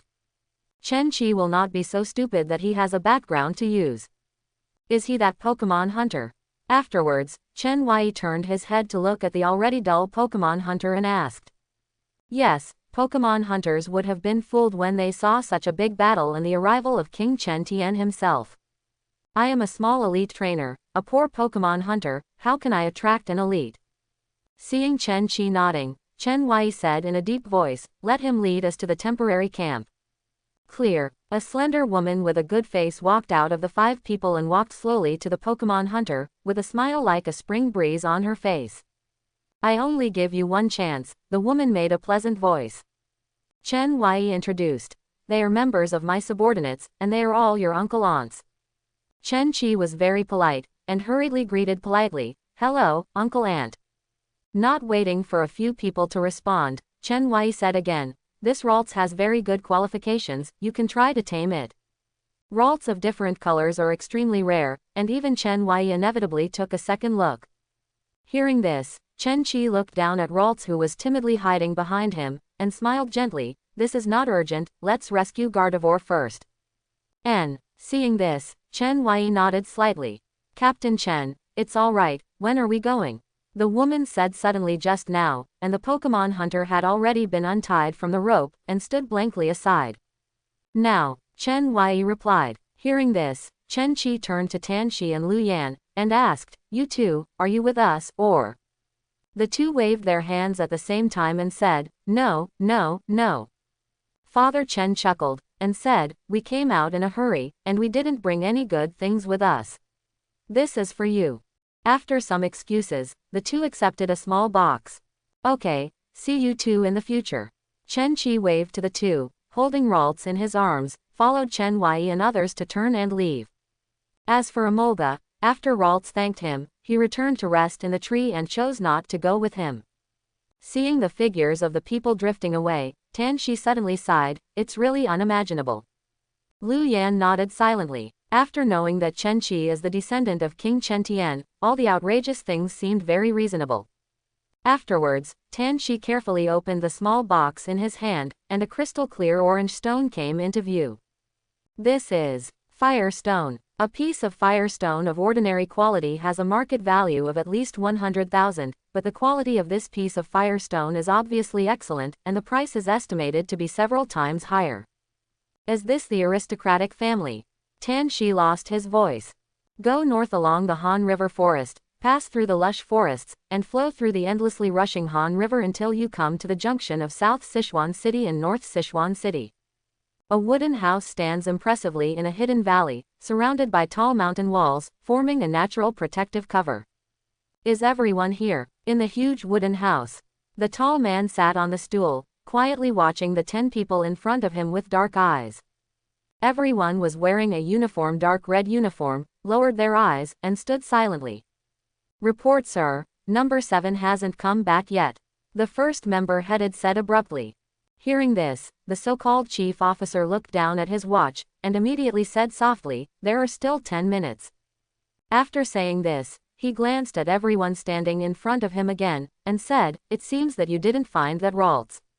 The man's tone was very calm, but everyone could see the turbulent waves hidden under the calm. "This subordinate is incompetent. Please give us a little more time, sir, and we will definitely find it." The leading member lowered his head and said in fear. "Humph." The officer snorted coldly. With a fierce gleam in his dark eyes, he said sharply, "A bunch of trash, it took a whole day to catch rookie-level Ralts. What's the use of you?" His tone suddenly rose, echoing in the wooden house for a long time. On the contrary, Gardevoir, who was trapped in the iron cage, heaved a sigh of relief when he heard the discussion just now, and the anxious expression on his face eased a little. Unexpectedly, the officer suddenly turned his head to look at Gardevoir, and said in a cold tone, "Don't worry, the two of you will be able to reunite tomorrow." Hey! Gardevoir's face suddenly became extremely angry when he heard this. His eyes glowed with dazzling blue light, which turned into blue beams of light and hit the iron cage. But once Psychic came into contact with the iron cage, he disappeared like a mud cow into the sea, without causing any waves. Without much effort, this iron cage is made of special materials, which can completely isolate Psychic. The officer sneered. Oh! Gardevoir stopped moving, and his white skirt was swaying. He stood quietly in the iron cage, with his eyes closed and his hands folded, as if performing some kind of mysterious prayer. The officer ignored Gardevoir, turned his head to look out at the vast night through the window, and whispered, "The time is coming." Immediately afterwards, he lowered his head and glanced at his watch again, and said in a deep voice, "There is still the last minute." But at this moment, there was a dong dong dong knock on the door, one after another, full of rhythm. "Open the door for him." The officer sat down on the stool again with a blank expression, and said aloud. "Yes." The leading member left the team and walked towards the gate. He reached out to open the door, his eyes widened in the next second, his body became stiff instantly, and his heart was pounding. He slowly raised his hands with a dull expression. The officer noticed something was wrong the first moment he saw the reaction of the leading member. His complexion changed, and he shouted, "Get ready to fight." As soon as the words fell to the ground, the leader retreated back into the room silently, with a black pistol pointed at his forehead. The moment they saw the black pistol, everyone in the room shrank their eyes and silently stopped their movements. Immediately afterwards, the door was kicked open, and 5 men with pistols rushed in, aiming at everyone in the house. "Don't move! Don't move!" A sound of shouting exploded in the ear, and every Pokemon hunter squatted on the ground very carefully, holding his head with his hands. A trace of doubt flashed across the officer's brow, but under the pressure of the pistol, he squatted down like other Pokemon hunters and hugged his head. How is it possible? This place is very hidden, impossible to be discovered. And I arranged several Pokemon to guard outside. How could it be broken through here without making a sound? They have guns. Ordinary sheriffs probably don't have this ability, and they don't go deep into the wild to carry out missions. In this way, this group of people should be. Detective officer. Just as the officer was thinking secretly, Chen Wei, Chen Ba and Chen Qi walked in slowly. It's so simple. Looking at the Pokemon hunters who were subdued in an instant, Chen Qi sighed silently. These members of Chen Wei's subordinates are all very powerful. Not only did they quietly eliminate the Pokemon outside, but they also subdued them in the blink of an eye. Chen Qi only needs to stay behind and watch the show, which is too easy. At this time, the officer's eyes were wide open. He stared straight at Chen Wei, and said in shock, "King Chen Tian. I'm a little Pokemon hunter. How did I attract King Chen Tian?" he thought desperately. As a veteran Pokemon hunter, he understands the horror of the word Chen Tian Wang better than many people. It is the nightmare of countless criminals and wanted criminals, and he is the nemesis who dare not mention it. He was lucky to meet King Chen Tian. Shaw. Gardevoir noticed the movement in the house. It slowly opened its eyes, and saw Ralts in Chen Qi's arms at first sight. Its eyes lit up, its red pupils sparkled, and it called out to Ralts. At this time, Ralts agreed to notice Gardevoir being locked in the iron cage, and it immediately jumped on the ground and ran in front of the iron cage. Gardevoir and Ralts looked across the cage. Pokemon. Gardevoir, Super, Fairy. Ability. Copy. Qualification. Master. Level. LV42. The professional level Gardevoir is indeed a bit short of fire. If it is a gym level Gardevoir, you can play this group of Pokemon hunters around and leave safely. Lalu Lalu. Shaw. 2 Pokemon communicate with each other through the iron cage. Chen Wei glanced at it and said, "Open the iron cage." Yes. A middle-aged man ordered. He quickly walked to the iron cage and began to open it. At the same time, Chen Wei walked slowly in front of the officer, and said with a blank expression, "Now you have a chance to make a contribution." The officer was stunned for a moment, and then said in a hoarse voice, "Prince Chen Tian, please speak frankly." He knew in his heart that since he was in the hands of King Chen Tian, there was no chance of escape, and doing meritorious deeds might be the only choice. "Take us to your base," King Chen Tian said lightly with his hands behind his back. "The night is beautiful tonight, and it is suitable for the complete elimination of this poaching group." On the other side, after the operation of the middle-aged man, the iron cage was opened from the outside with a click. "Oh, Lalu." Gardevoir couldn't wait to walk out of the iron gate, and hugged Ralts in his arms, with tears shining in his eyes. Chen Qi crossed his arms, with a smile on his lips, and said softly, "That's great. Parting will always meet again. Lalu Lalu." Afterwards, Ralts pointed to Chen Qi at the side, as if telling about Chen Qi's protection of it. Shaw. After a long time, Gardevoir came to Chen Qi with Ralts in his arms, and bowed slightly. This time, Chen Qi understood Gardevoir's meaning, which was to thank him. "It's okay, I like this little guy quite a lot, and it's only right to help." Chen Qi shook his hand and said with a smile. At this time, one after another Pokemon hunters were escorted out of the cabin. Chen Wei walked up to Chen Qi with steady steps, and said, "We still have things to deal with. Xiao Qi, do you want to go home directly or stay here?" Chen Qi understood what Chen Wei meant when he heard the words, pondered for a while, and replied, "Just stay here, my training plan has not been completed yet." Okay. Chen Wei nodded slightly, and walked out of the wooden house slowly. Then I'll go with your grandfather too. Take care of yourself and be safe. Father Chen patted Chen Qi on the shoulder and urged. Don't worry, I'm fine. Chen Qi replied with a smile on his face. Outside, as soon as the officer stepped out of the wooden house, he saw several Pokemon lying on the ground. Their duty was to guard the surrounding area and prevent outsiders from entering. The corner of his mouth twitched, and he followed Chen Wei onto the helicopter. The rest of the Pokemon hunters were tied to the trees outside by one of Chen Wei's men, waiting for the follow-up sheriff to arrive and take them all away. As soon as the officer stepped onto the helicopter, he saw a familiar figure sitting on the helicopter. It was the number 7 Pokemon hunter who hadn't returned for a long time. The number 7 Pokemon hunter looked up, looked at the officer showing his big white teeth, and smiled. The officer coughed lightly, and suddenly realized that the two were in the same situation, so he deliberately turned his head and looked aside, not paying attention to the number 7 Pokemon hunter. Okay, you can go down. Given your good performance just now, you can deal with it lightly. The woman in charge of No. 7 Pokemon hunter said. Understood. No. 7 Pokemon hunter nodded and bowed, jumped out of the helicopter, and was tied to a tree willingly. The officer watched all this silently, and then the helicopter rose slowly and set off towards the base. Inside the cabin, okay, you are finally reunited, and you must pay attention to your safety in the future, so as not to encounter danger. Chen Qi said, looking at Ralts and Gardevoir in front of him. Hey, Gardevoir nodded slightly. Lalu. Ralts ran to Chen Qi's side, stretched out his short hands and tugged at the corner of his clothes, then looked up at Gardevoir. Lalu. Ralts nodded heavily. This time, Gardevoir watched Chen Qi closely and remained silent for a long time. After an unknown amount of time, Gardevoir finally nodded. Chen Qi looked puzzled at the exchange between the two, but then saw Ralts pointing to the Pokeball on his waist, and pointing to itself. Chen Qi understood what it meant, squatted down, stared at Ralts, and confirmed, have you decided? Lalu. Lalu nodded seriously. It is good. Chen Qi is no longer pretentious. Press the button, the Pokeball shoots a red light, and collects Ralts into it. Shaw. Gardevoir stared at Pokeball for a long time with complex eyes, finally nodded towards Chen Qi, and disappeared out of thin air.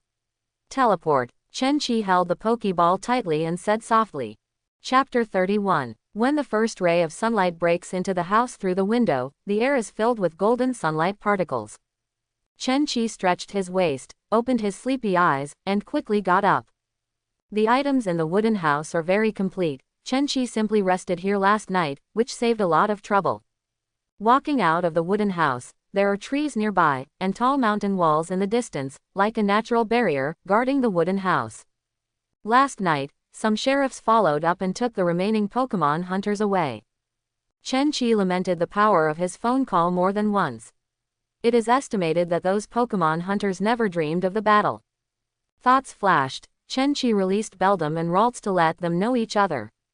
At the same time, the detailed data panel of Ralts has also been updated. Pokemon. Ralts, Super, Fairy. Ability, Copy. Qualification, Champion. Skills, Growl, Confusion, Destiny Bond, Disable, Double Team, Future Sight, Mean Look. Level, LV5. Oh, with these genetic moves, the child's father is most likely a ghost-type Pokemon, right? Chen Qi rubbed his chin, thinking to himself. At this point, Beldum and Ralts began a cordial exchange. Boom, Lalu, boom, Lalu, boom, Lalu Lalu. Chen Qi didn't know what the two little guys were discussing, but it seemed that the discussion was very lively. Ahem, Beldum, Ralts will be the smallest member of our team from now on, you must protect it well. Chen Qi stared at Beldum and said in a deep voice. Boom boom boom. Beldum's huge blood-red eyes stared at Chen Qi, sending out a strong response. Okay, you guys continue to communicate, and I'll go prepare breakfast. As for the big brother Combuskin in the team, he got up early and practiced his fighting skills against the trees. After a hasty meal, Chen Qi took out the map and began to think about the next plan. I'm now at the junction of Chuanan City and Xuanbei City, only a few tens of kilometers away from Xuanbei City.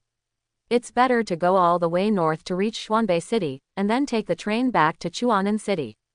Well, by the way, let's see the customs of Xuanbei City. Chen Qi is a resolute actionist. Now that he had an idea, he immediately set off to pack his things and set foot on the road to Xuanbei City. Combuskin was still closely guarding Chen Qi's side, but this time Beldam was also floating aside. In Chen Qi's arms, there is Raltz, who is very curious about everything around him.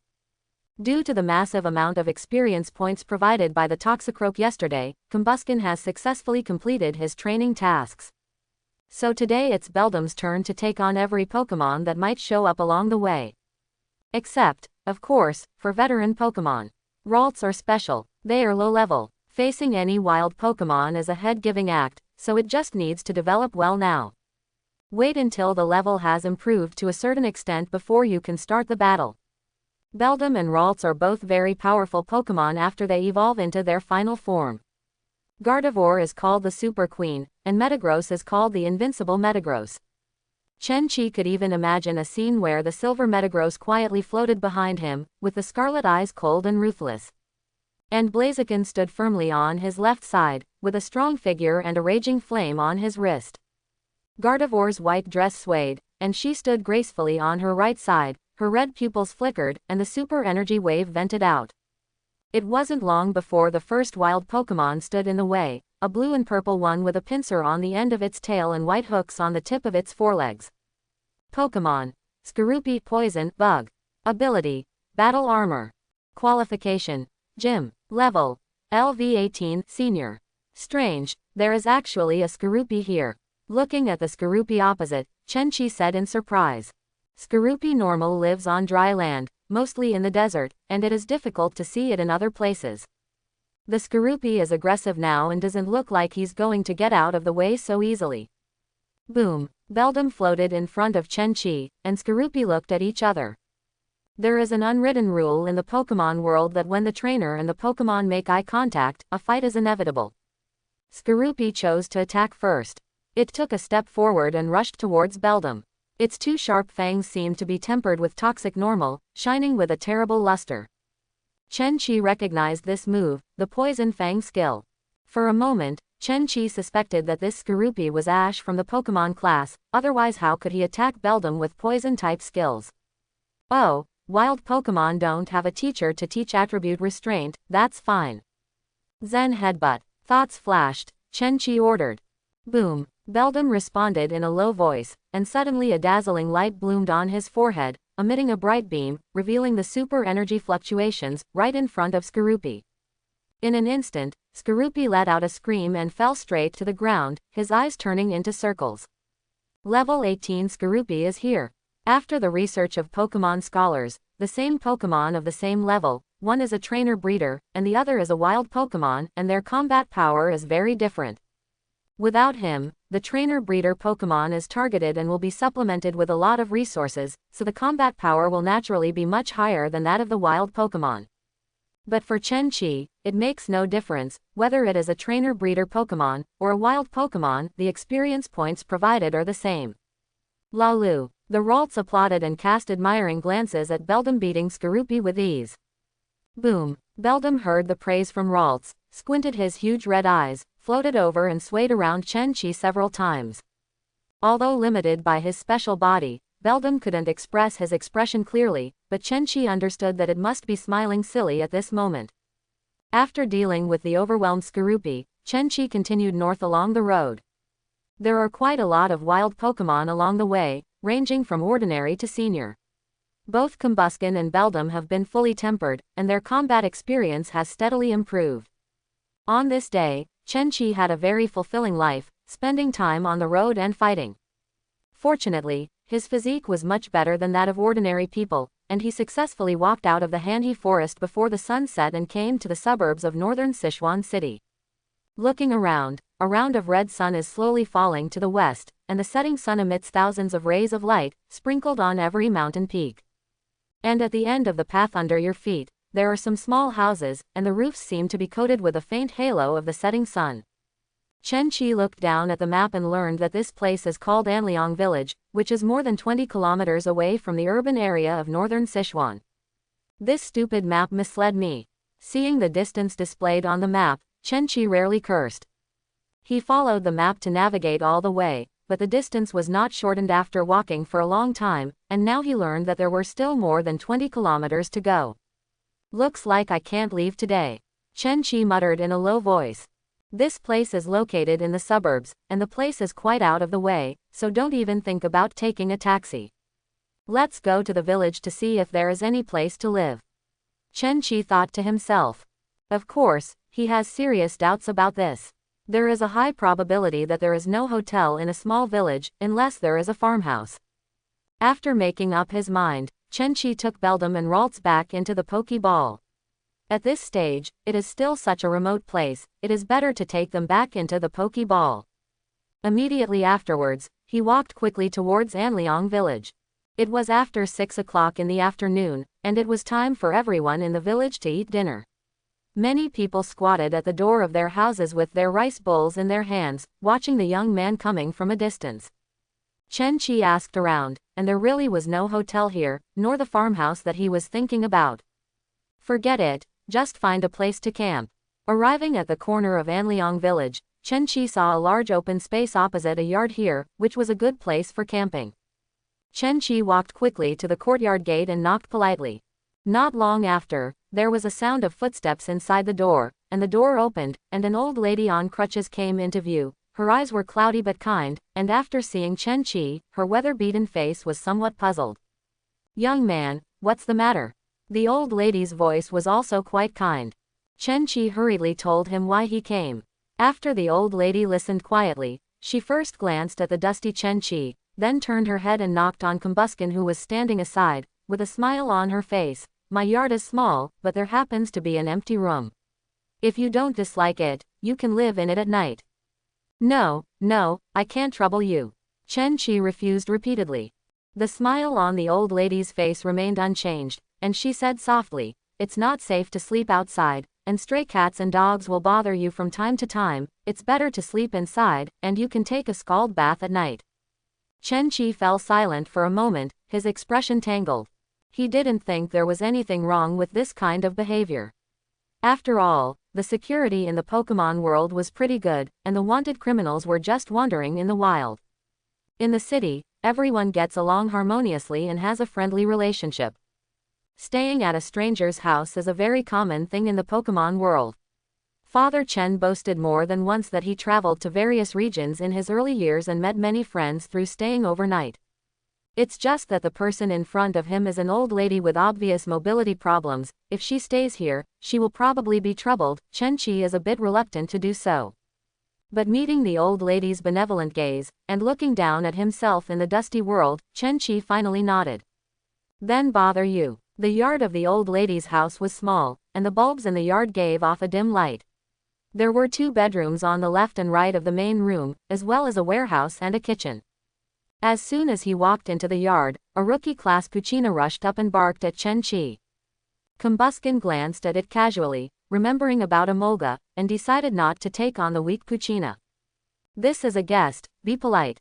The old lady tapped Puccina lightly with her cane, and Puccina lay down in the corner with her ears drooping again.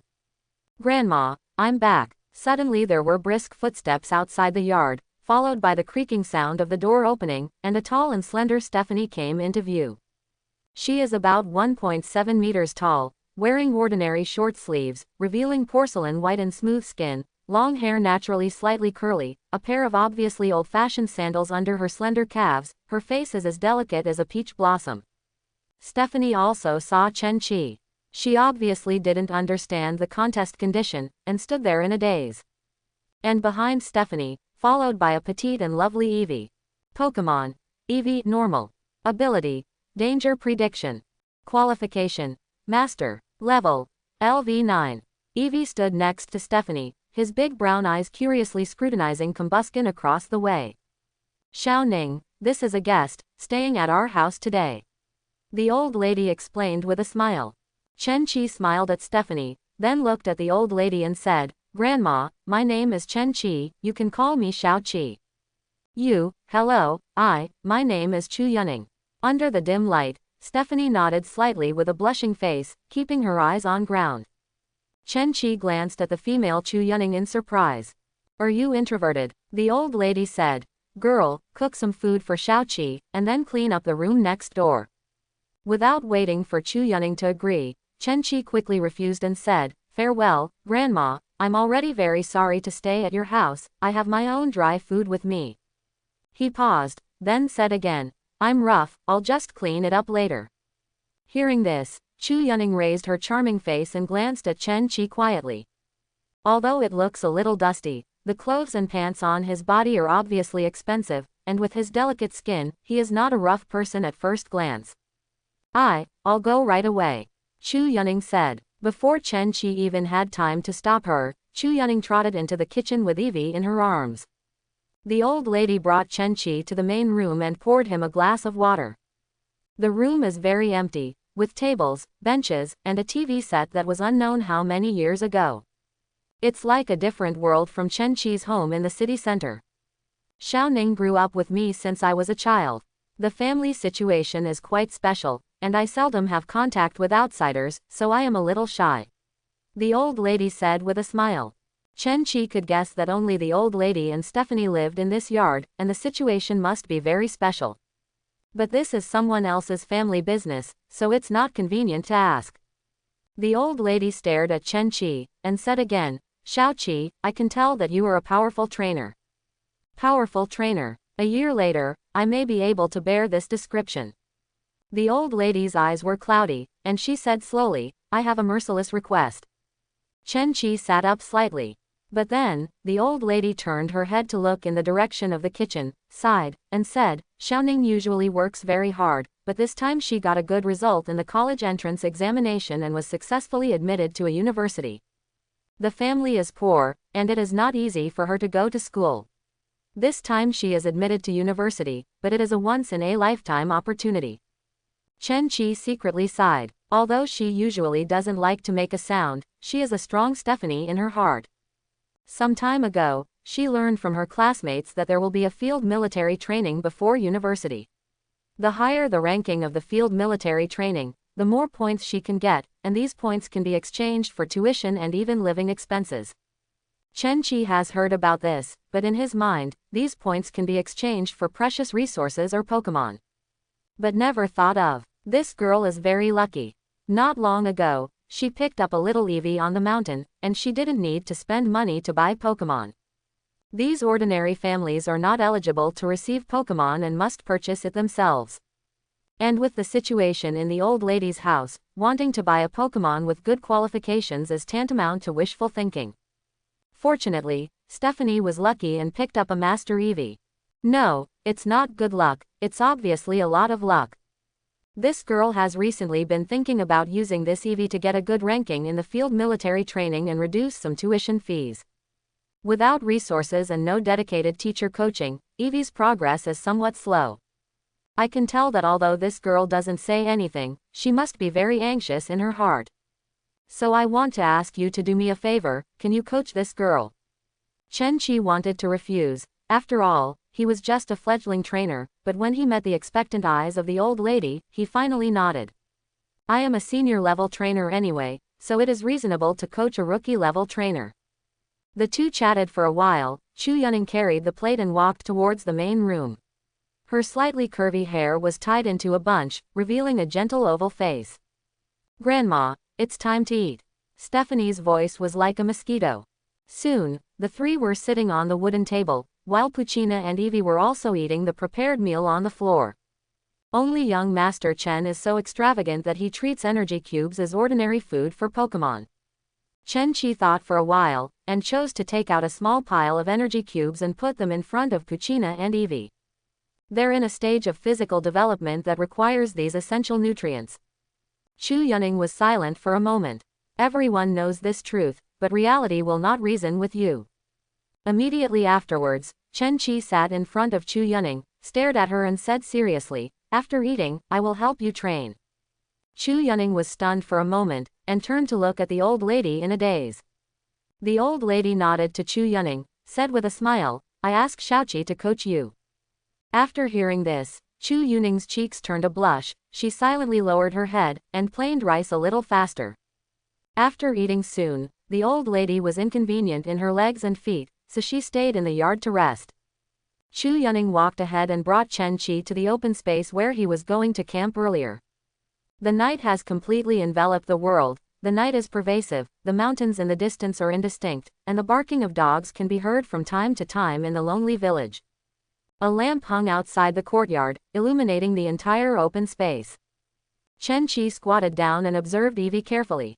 After a while, he stood up straight, looked at Chu Yuning and said, "Your Evie has very good aptitude, please train it well."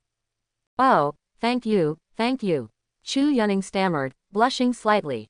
Chen Qi saw this scene in his heart, and sighed secretly that he was more introverted than before, and he looked like a social fear person. "Since you want to get a good ranking in the field military training, we must first figure out how the field military training will be held." Chen Qi folded his arms and said slowly, "Although I'm not very clear about field military training, I know a thing or two.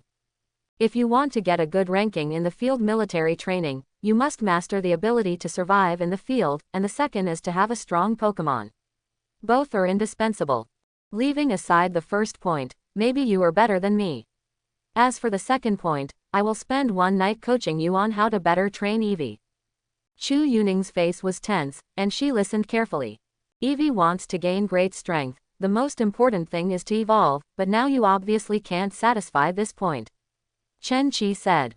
Chu Yuning nodded silently. As far as she knows, Evie's 3 simplest evolutionary forms all require evolutionary stones, and it is obviously impossible for her to satisfy this point. Therefore, we can only find ways to improve Evie's current strength. Next, Chen Qi shared his training methods and experience in training Torchic in the first place. His training methods have been carefully considered, taking into account the development of Pokemon in all aspects. It is very scientific and has also achieved very good results. Chu Yuning took out a pen and a notebook from nowhere, and frowned cutely while writing and drawing.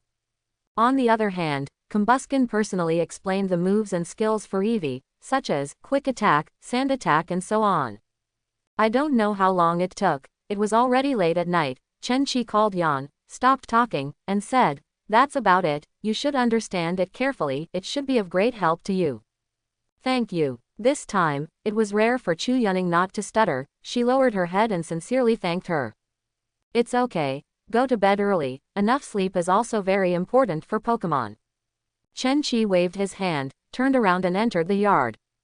Behind her, Chu Yuning hugged Evie in her arms, bit her lower lip lightly, her beautiful eyes fixed on Chen Qi's back.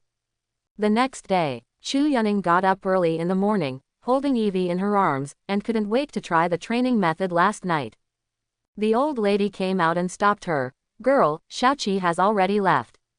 Chu Yuning was slightly taken aback, then quickly ran to the next bedroom, opened the door and saw that the quilt had already been spread neatly. And on the counter in the corner, there is a can of energy cubes. Chu Yuning walked over and saw a note under the jar. She picked it up and took a look. "I'm going first. Thanks for the dinner yesterday. It tastes very good. I told you all about the training method. It will be better to use it with the energy cube here. I wish you a bright future. Chen Qiliu." The note in his hand slipped suddenly, and a gust of wind blew in, rolled up the note and flew out of the room, into the blue sky, and into the distance. Chen Qi was walking on the way to the urban area of northern Sichuan City. Feeling the breeze blowing over his fingertips, he stretched out his hand to catch a fallen leaf. "Xuanbei City, we are almost here. I am back." When Chen Qi got home, it was already 2:30 in the afternoon. After arriving in the urban area of Baiquan City in the morning, he went to the train station without stopping. After waiting for a while, he finally got on the train back. It's working time, no one is at home. Chen Qi let the 3 Pokemon play at home, and went to take a scald shower by himself. Comfortable. After taking a shower, Chen Qi collapsed on the sofa in his pajamas. He just cleaned it briefly last night. After all, it was someone else's home, so it was not convenient. I hope those energy cubes can help her. Chen Qi couldn't help thinking of this. Leaving a can of energy cubes was actually an idea that came up last night. He probably knows the situation of Chu Yuning's family. He was brought up by his grandma since he was a child, and the two of them can be regarded as dependent on each other. Getting into college is the only way for her to change her destiny. There are countless poor people in this world, and Chen Qi can only provide a little help as much as possible, which can be regarded as a comfort to the soul. But that's all. He is not a good person after all. Let's have a good rest today. Chen Qi stretched his waist and said to the 3 Pokemon playing on the balcony. Charlo. Combuskin shook his head slightly, indicating that he still needs training. It's not strong enough yet and needs more rigorous training. Boom. Beldum readily agreed, floating in midair. Lalu. The Ralts had a great time running around following Beldum's movements. Looking at this scene, Chen Qi chuckled and decided to turn on the TV to appreciate the current level of entertainment. The TV screen says Cal, and the first thing that pops up is a news program. Yesterday at 2 o'clock in the afternoon, Dongwang Dragon Master Lu Elite failed to challenge Victory Road for the 4th time. According to the live interview report, Lu Elite said that he did not reach the best contest condition this time, and decided to continue to challenge Victory Road next year. Let us look forward to Lu Elite's performance next year.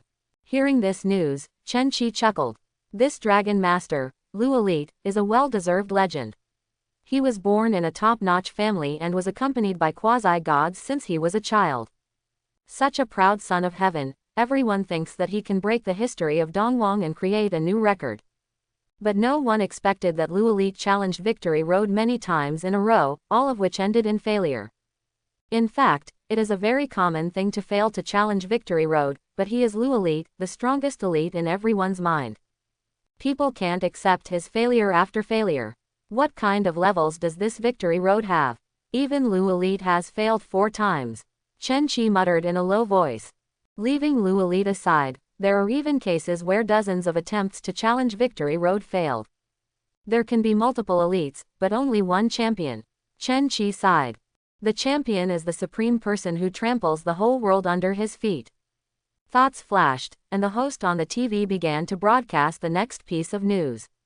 At 7 o'clock yesterday morning, the South Sichuan City Public Security Department and the North Sichuan City Public Security Department wiped out the poaching syndicates in multiple regions in one fell swoop, and found hundreds of precious Pokemon in their bases. This joint annihilation operation has cracked down on the poachers, power trip arrogance, and at the same time made an outstanding contribution to the implementation of the Pokemon Protection Law. Host's thick voice echoed in Chen Qi's ears, and he held his chin with one hand, his eyes flickering constantly. After a long time, he turned his head to look at the Ralts who were playing, and sighed. Their leader probably didn't expect that the root cause of being wiped out in one fell swoop was a rookie-level Ralts.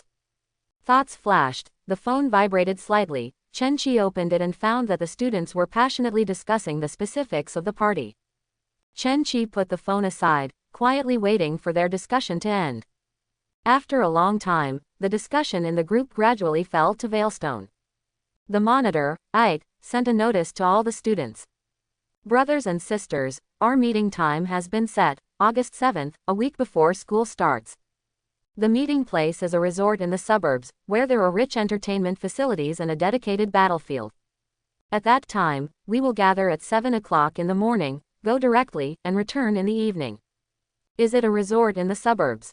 It's okay, the time is not bad. Take a day off today, rest again on the day of the party, and you can train the rest of the time. Chen Qi thought to himself. After watching TV for a while, Chen Qi went back to the bedroom to catch up on sleep.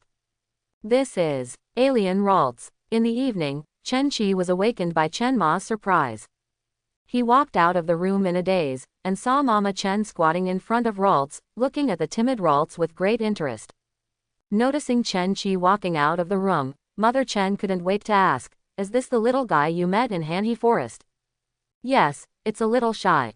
Chen Qi nodded slightly. "What a beautiful little guy," Mother Chen said with a smile. Lalu, hearing Mama Chen's compliment, Ralts blushed. Chen Ma stood up straight, turned to face Chen Qi, looked him up and down carefully, and said, "I've heard about everything about the Han River Forest from your father. Xiao Qi, you did a great job. When you encounter something that you can't deal with, just tell us, we are your most solid backing." "I understand." Chen Qi nodded. Immediately, Chen Ma asked again, "Do you know how to train Ralts?" "I haven't started thinking about it yet." Chen Qi scratched his head. Chen Ma hummed lightly, and then said slowly, We are a psychic family, and we have certain opinions on the cultivation of superpower Pokemon. It is a very common view nowadays that many trainers believe that the strength of Psychic is reflected in the development of Pokemon's brain domain, such as Alakazam and Metagross.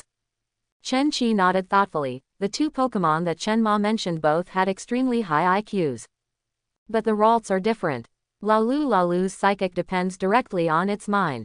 The mind mentioned here is not the soul or the spirit, but a life field, an energy field, and an emotional field. The tentacles on the head of Ralts can detect the emotions of living things, which is conducive to the cultivation of the soul. You should know something about Gardevoir. Gardevoir has the ability to activate telekinesis. The two red plates on the chest are its materialized mind. The greater its psychic powers, the more powerful the psychic. So, to develop a Ralts, you want to focus on developing its psychic powers. On August 7th, the weather was fine. Early in the morning, Chen Qi came to the agreed bus ride and waited here. Squad leader Pei Qian was born in a family of merchants. His family's business is very large, and the industry spans multiple cities. He is the leading rich man in southern Sichuan. Everyone knows Pei Qian's background. He also inherited his father's ability to deal with people. He always has a smile on his face and gets along well with everyone in the class. The resort where we gathered today is one of Pei Qian's father's properties. Everyone, our Chen Shuiba is here. When the commercial vehicle stopped firmly in front of Chen Qi, Pei Qian sat in the passenger seat and said loudly. Several people in the car chattered. Chen Qi's appointment is indeed a rare thing. He always chooses to study at home every weekend. But no one will object to this. Everyone has the right to choose their own life. Chen Qi nodded to the people in the car, and then sat in the third row. Luan on the seat beside him stared at Chen Qi carefully for a while, then narrowed his eyes and said, Chen Qi, I feel that you have changed a lot. Huh. Chen Qi looked at Luan with interest. Luan scratched his hair and thought about it. I can't tell you exactly what. Anyway, I feel that my spirit has changed a lot, and I look more sunny than before. The girls in the second row turned their heads and said with a smile, I can see it too. Chen Shuiba does seem to have changed a lot. Pei Qian glanced at Chen Qi through the rearview mirror, and smiled loudly. Of course, Chen Shuiba was admitted to Imperial University with a score close to full marks. Let's make a move. We will be college students in the future, and we will definitely get better and have more changes. Chen Qi was slightly taken aback. He didn't expect this to happen. A girl smiled and said, the class monitor is not the same. You and Chen Shuiba are our pride when you were admitted by Shanghai Metropolitan University. Where there is nothing, our classmates all did well in the exam. Pei Qian waved his hand and said modestly. When Chen Qi was in the class group dive, he knew that these students were admitted to the top universities at worst, and he and Pei Qian were even admitted to the top universities. The better the family background, the more they understand the importance of learning. Speaking of the squad leader, what exactly is there in this villa? Luan asked curiously. Pei Qian coughed, cleared his throat, and immediately said, the resort has everything you need, game consoles, KTV, cinema, board games, etc., but these are just the most basic things. It occupies a large area, we can camp and fish there, even drive off-road vehicles, ride Rhyhorn. Pei Qian waved his hand and said loudly, of course, the most important thing is that there is a professional battlefield. Having said that, he turned his head to look at the people behind, smiled, and said, how about it, we have been training Pokemon for a month, and we must have broken through to the normal level. Do you want to have a few Pokemon battles? Necessary. It can only be said to be cruel. As soon as these words came out, the atmosphere in the car suddenly came alive. The two commercial vehicles were driving steadily on the road to the suburbs, the scenery outside the window was passing by at a high speed, and everyone in the car changed from excited discussion at the beginning to a deep sleep now. In the end, only the driver uncle took care of everything silently. After an hour and a half, the house outside the window gradually disappeared, replaced by a vast wilderness and a vaguely lush forest at the end of the line of sight. We'll be there soon, Pei Qian said. Sure enough, a few minutes later, the two cars parked firmly in a parking lot. All the students got out of the cars and looked at everything here curiously. I removed all the waiters and staff, let's have a carnival here today. Pei Qian said loudly. Then, He pointed to the tall villa not far away and said, "Let's play here this morning, and go outdoors in the afternoon." "No problem. It is good," everyone responded in unison. Not long after, everyone walked into the villa, looking for their own entertainment. Chen-Chi looked at the dazzling array of entertainment facilities, thought for a while, and finally decided to watch a movie. The name of the movie is quite interesting, called Meowth's True Love Road. Probably the plot is that an ordinary male Meowth fell in love with a beautiful Meowth, but the beautiful Meowth only likes humans.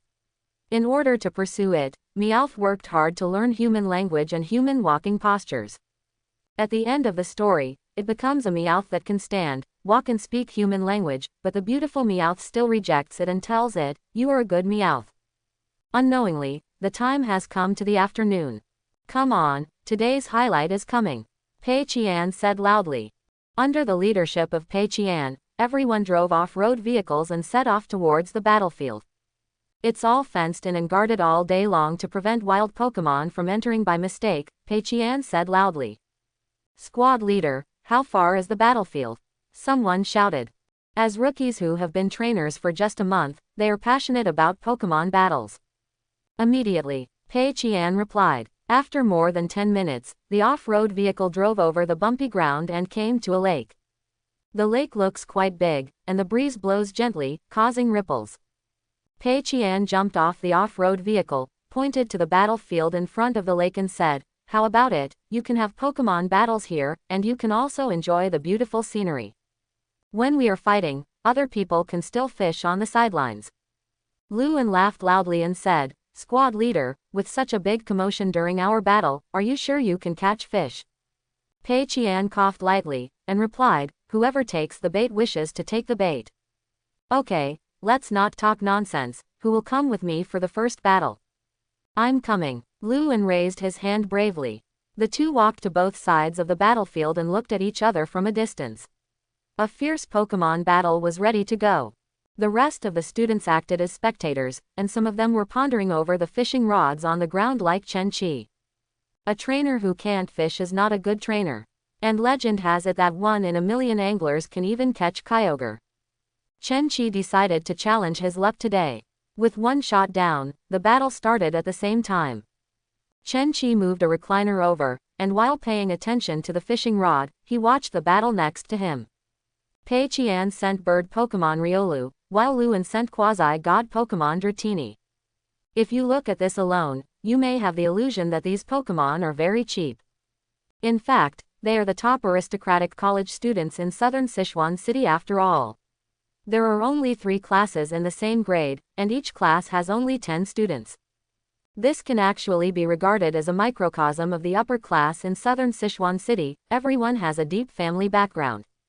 Even if these 30 people enter the university, they will still be the best among the students. What level you are in determines what you see. Riolu is level 18 and has an elite qualification, and Dratini is a level 17 and has an elite qualification. This should be the Pokemon prepared for them at home. Chen-Chi secretly guessed.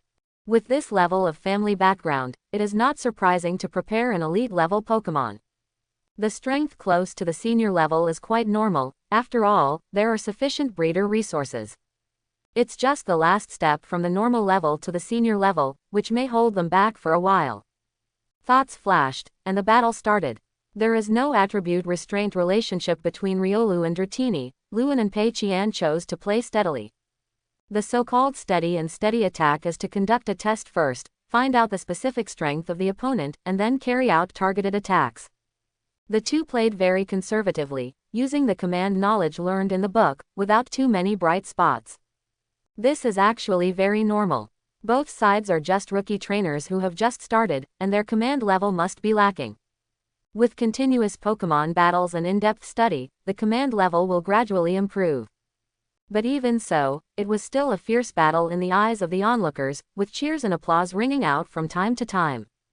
After fighting back and forth for several rounds, Pei Qian's Riolu was even better and won the final victory. Luan hugged Dratini, who was in a coma contest condition, and said loudly to Pei Qian, "My Dratini is a late bloomer, and I will definitely defeat you next time." Pei Qian responded with a smile, "I'll wait and see." Afterwards, the two walked off the battlefield, and two classmates ran over when they saw the opportunity. The second battle started soon. Chen Qi took this time to turn his head to look at the fishing rod. It was very calm, just like the surface of the lake. Chen Qi asked aloud, "Is there no Pokemon in here?"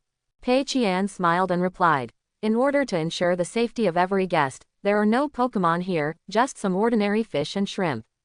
Later, he sat beside, looked at the fishing rod in Chen Qi's hand and sighed, "I don't like fishing. Fishing requires peace of mind and plenty of patience.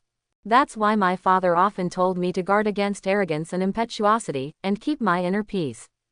Speaking of this, he said with a smile, "Chen Shuiba, I think you have great potential to become a fishing master."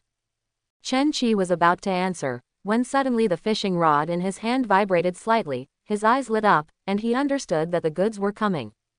Immediately afterwards, Chen Qi stood up, ready to deal with the fish with conventional methods first, and finally pull it up. Unexpectedly, the fishing rod shook abruptly, and a huge force spread along the fishing rod instantly, shaking Chen Qi's arm. "It's a big deal." He let out a breath, tensed his arms, and decided to take on the big fish. Wow! But in the next second, the furious roar was deafening and exploded in everyone's ears. The surface of the lake shattered, the water surged, and a giant leapt out of the water, staring at Chen Qi with icy scarlet eyes. Broken. Big guy caught. When the huge blue monster appeared in everyone's sight, the scene was dead silent for a while. After a while, someone opened his eyes wide and shouted excitedly, "Chen Shuiba caught a Gyarados. A true fishing master. Quick, quick, take a video." After the initial surprise, everyone became extremely excited. That being said, catching a Gyarados is pretty rare anywhere. Only Pei Qian frowned slowly, looking at the ferocious Gyarados with great doubts. "Strange, isn't there no Pokemon in here? How could there be a Gyarados?" Among the hundreds of Pokemon, Gyarados is undoubtedly the most legendary.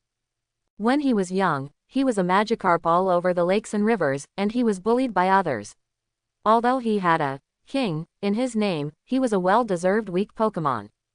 But when it jumps over the legendary Dragon Gate, it can transform into Totem Gyarados in the sea, and its fate changes. According to statistics, only one Gyarados may appear in hundreds of thousands of Magikarp. Wow! Gyarados' eyes were scarlet and he roared ferociously. The fishing rod in Chen Qi's hand was instantly destroyed by him. Pokemon. Gyarados Water Flying. Ability. Intimidate. Qualification. Gym. Level. LV26 Senior. Chen Qi stared closely at the furious and roaring Gyarados, and reminded Pei Qian beside him, "Gyarados has a very violent personality, and my suggestion is to leave here immediately." In fact, there is no need for Chen Qi to remind, all the students present are the best among the students. After the initial excitement faded away, everyone remembered the information about Gyarados. It is said that when Magikarp evolves Gyarados, the structure of brain cells will be reorganized, so the personality will become extra violent. Once it goes berserk, it will burn anything, and its rage will last for a long, long time. Because of this, the last Pokemon many seafaring trainers want to encounter is Gyarados, followed by Sharpedo. After simple eye contact, all the students subconsciously held their breath, slowed down, and tiptoed back. But the furious Gyarados would not appease his anger. Staring at the people who were gradually retreating, Gyarados opened his bloody mouth wide, during which orange flames surged, and a thick pillar of fire gathered in an instant, and the heat wave rolled and hid in an instant. Dratini, Dragon Rage. Wartortle, Water Gun. Riolu, Rock Tomb. In an instant, seeing that Gyarados was the first to attack, the students present stopped, stretched their arms and shouted, giving orders.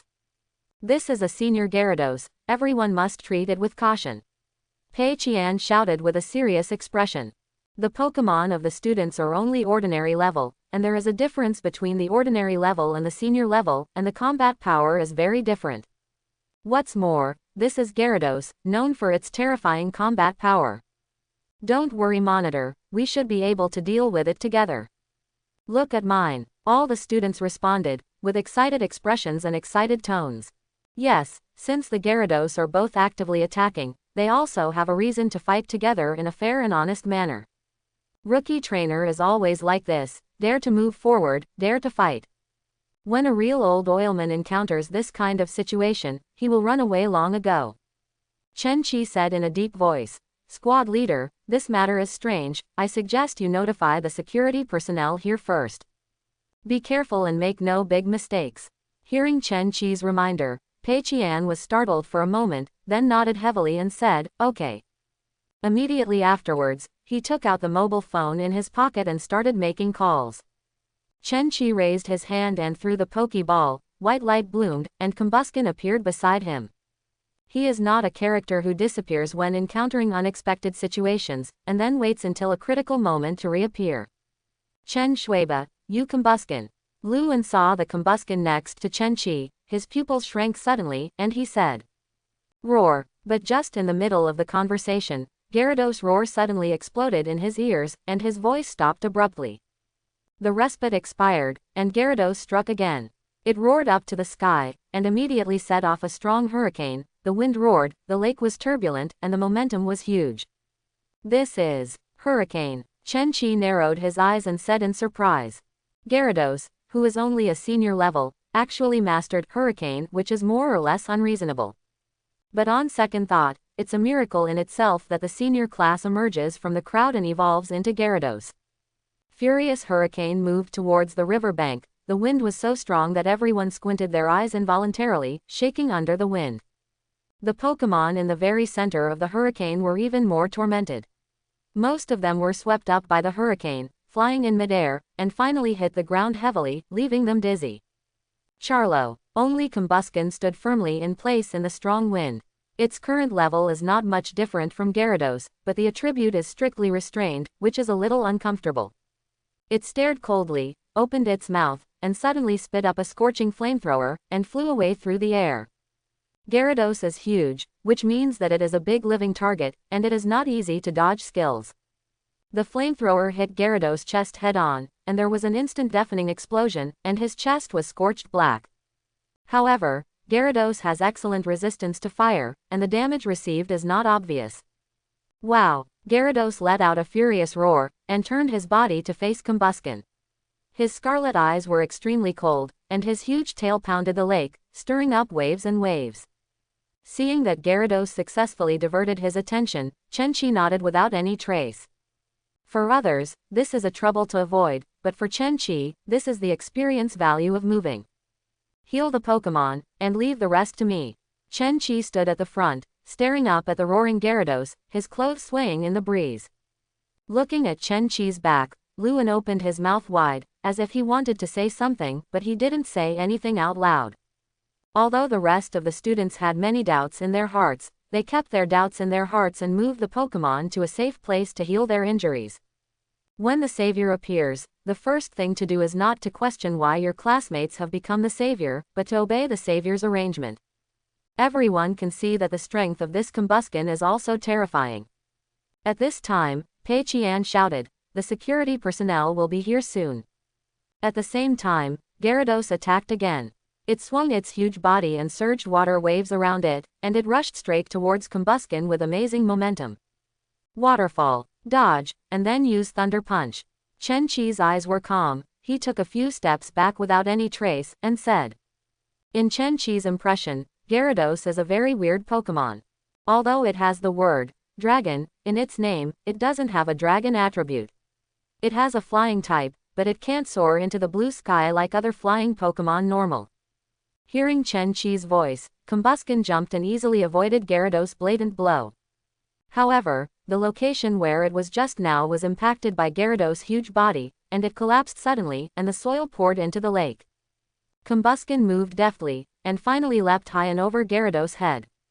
Combuskin has very well-developed leg muscles, and it can learn the flying move bounce. The bounce ability is amazing. Wow! With a roar of fury, Gyarados shook his head desperately, trying to throw Combuskin off. But Combuskin stood firmly on the top of Gyarados' head, standing still, and then its fists burst into dazzling lightning, electric current entangled, and punched Gyarados one after another. Bang! Bang! Bang! Fists and fists were thrown out like a violent wind and rain, thunder and light blazed, and roars sounded from time to time. Severe pain quickly spread from the top of his head to his whole body. Gyarados' eyes were violent. he roared ferociously, and his huge tail ruthlessly pounded the surface of the lake. The water splashed and fell on the shore. Someone stared blankly at this scene, secretly swallowing a mouthful of saliva.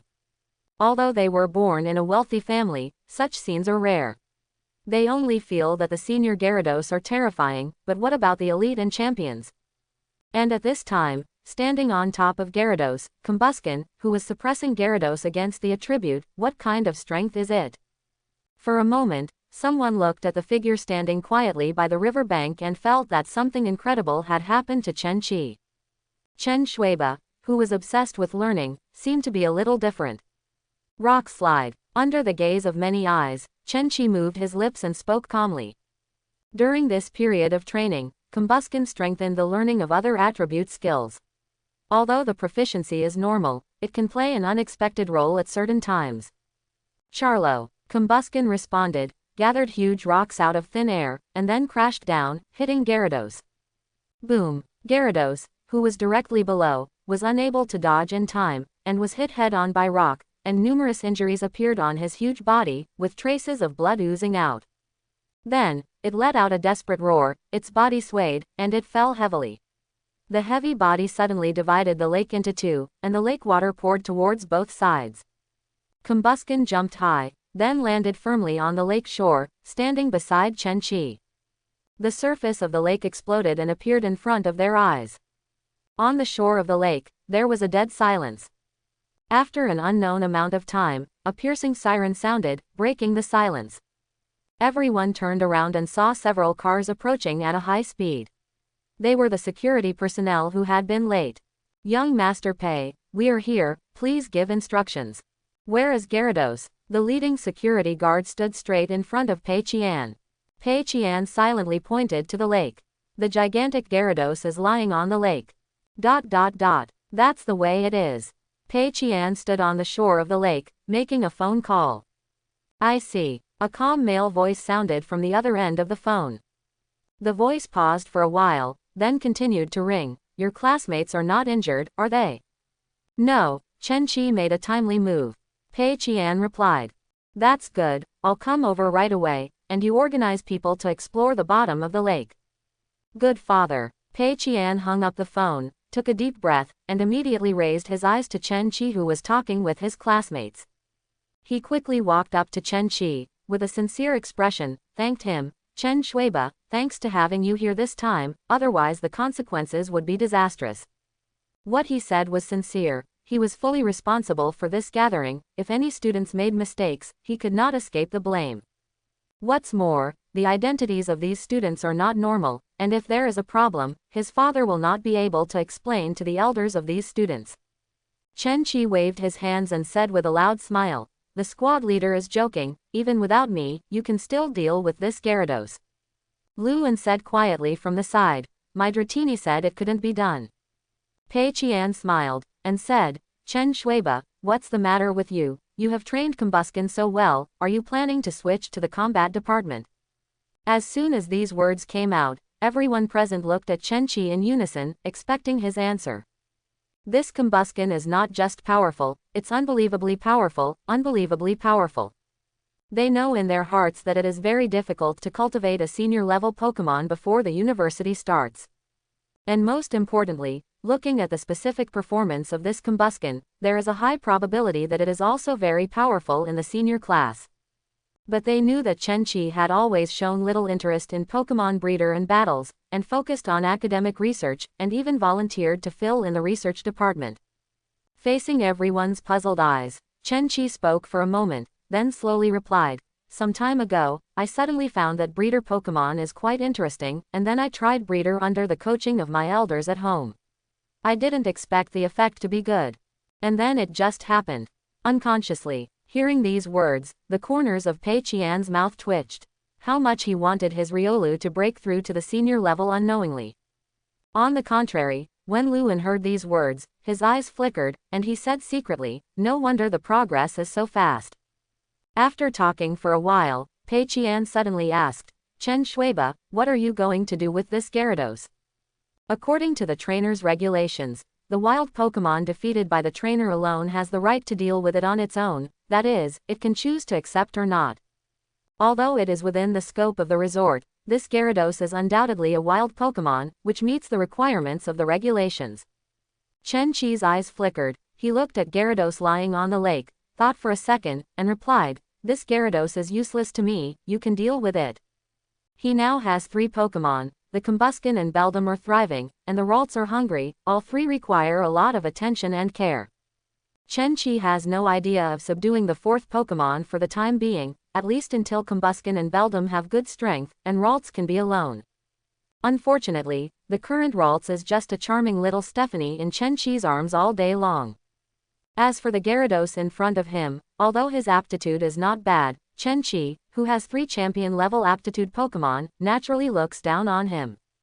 Hearing this, Pei Qian nodded and said, "Chen Shuiba, then I will let them subdue Gyarados first, and then send people to dive into the bottom of the lake to find out."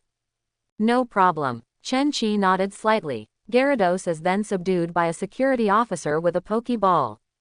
"Young Master Pei, we are ready to dive at any time." The security captain came to Pei Qian and said loudly. Beside him stood a blue Pokemon covered in tendons. Pokemon: Poliwrath Water Fighting. Ability: Water Storage. Qualification: Gym. Level: LV35 Elite. "Captain Hao, I'm sorry to trouble you," Pei Qian said. Hao Dui looked calm, nodded and said, "It's a matter of duty." Then, under everyone's gaze, Team Hao strapped an action camera and a miniature walkie-talkie to Poliwrath's waist. "Go." After finishing all this, Captain Hao nodded to Poliwrath. Immediately afterwards, Poliwrath jumped into the lake and swam to the depths. Everyone stood behind Hao Dui, staring at the screen in his hand, which showed the picture captured by the sports camera. The picture quality is very clear, and the scene in the lake is clearly presented on the screen. Swimming fish did not find anything strange. Poliwrath continued to go downstream and dived to a depth of more than 10 meters. It was completely close to the bottom of the lake, and the ground was clearly visible. Immediately afterwards, Poliwrath began to detect the surroundings. It is muscular and has outstanding swimming ability. It is a good swimmer among all the water Pokemon. Even in the cold sea, it can use its strong arms to smash the ice floes and move forward bravely. "Wait, what is that?" Suddenly, Chen Chi fixed his eyes and said softly. Everyone looked intently, only to see a dark hole on the left side of the screen, as if leading to a mysterious unknown road. Poliwrath apparently also noticed something was wrong, and it swam towards the entrance of the cave, and it didn't stop until it reached the front of the cave. Visibility inside is very low, only pitch black can be seen. It seems that this Gyarados came out of here. Hao Dui pondered for a moment and judged. Afterwards, he turned his head to look at Pei Qian, and said in a deep voice, "Young Master Pei, this place is full of unknowns. If you want to detect the situation in the cave, I will apply for the use of an unmanned dive."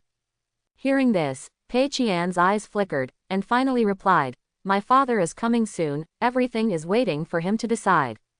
"Yes." Dui Hao nodded. Subsequently, Team Hao called Poliwrath to come back through the walkie-talkie. Not long after, Pei Qian's father arrived here. He first asked about the situation of all the students kindly, and then shook hands with Chen Chi to express his gratitude.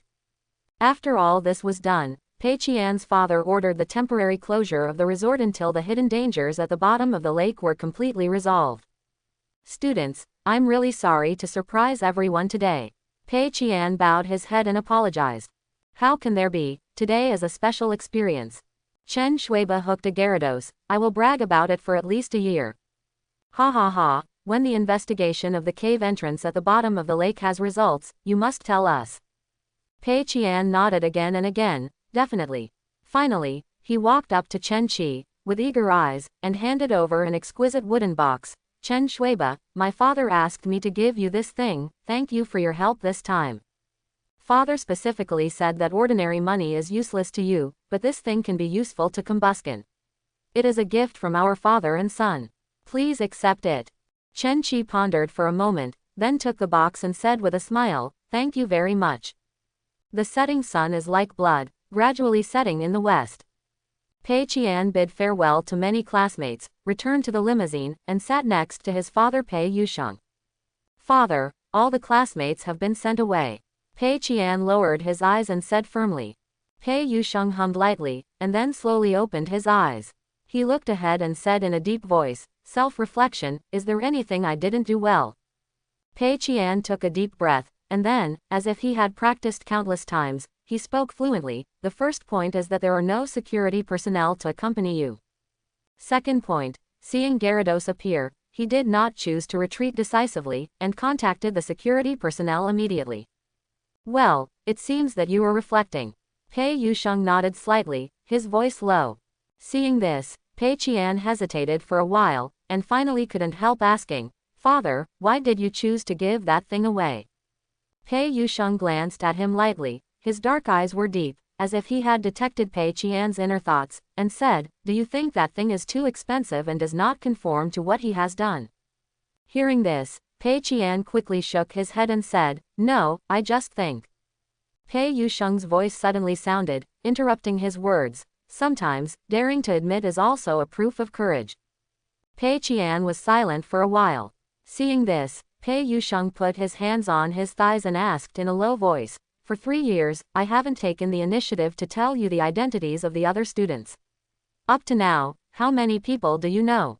Hearing this, Pei Qian seemed to be reading the exam papers, and Normal sat upright, and replied, 7 people, 3 of them are still unknown." "Which 3 people?" Pei Yusheng asked. "Yao Ying, Luan, and Chen Qi." Pei Qian answered truthfully. Pei Yusheng nodded slightly, and then said, "Do you know why I didn't choose to tell you their identities?" Pei Qian said, "Father's actions must have deep meaning." Pei Yusheng said, "This is a test for you. I know your personality. When you are in such a class and every student has a background, you will definitely try to figure out everyone's identity." Pei Qian was silent. "It's not bad to be able to find out the identities of the 7 people." Pei Yusheng commented lightly. Hearing this, Pei Qian's eyes flashed with joy. But the identities of these 7 people are not particularly secretive, and they didn't deliberately hide their identities, so they can only be called good. Pei Yusheng continued.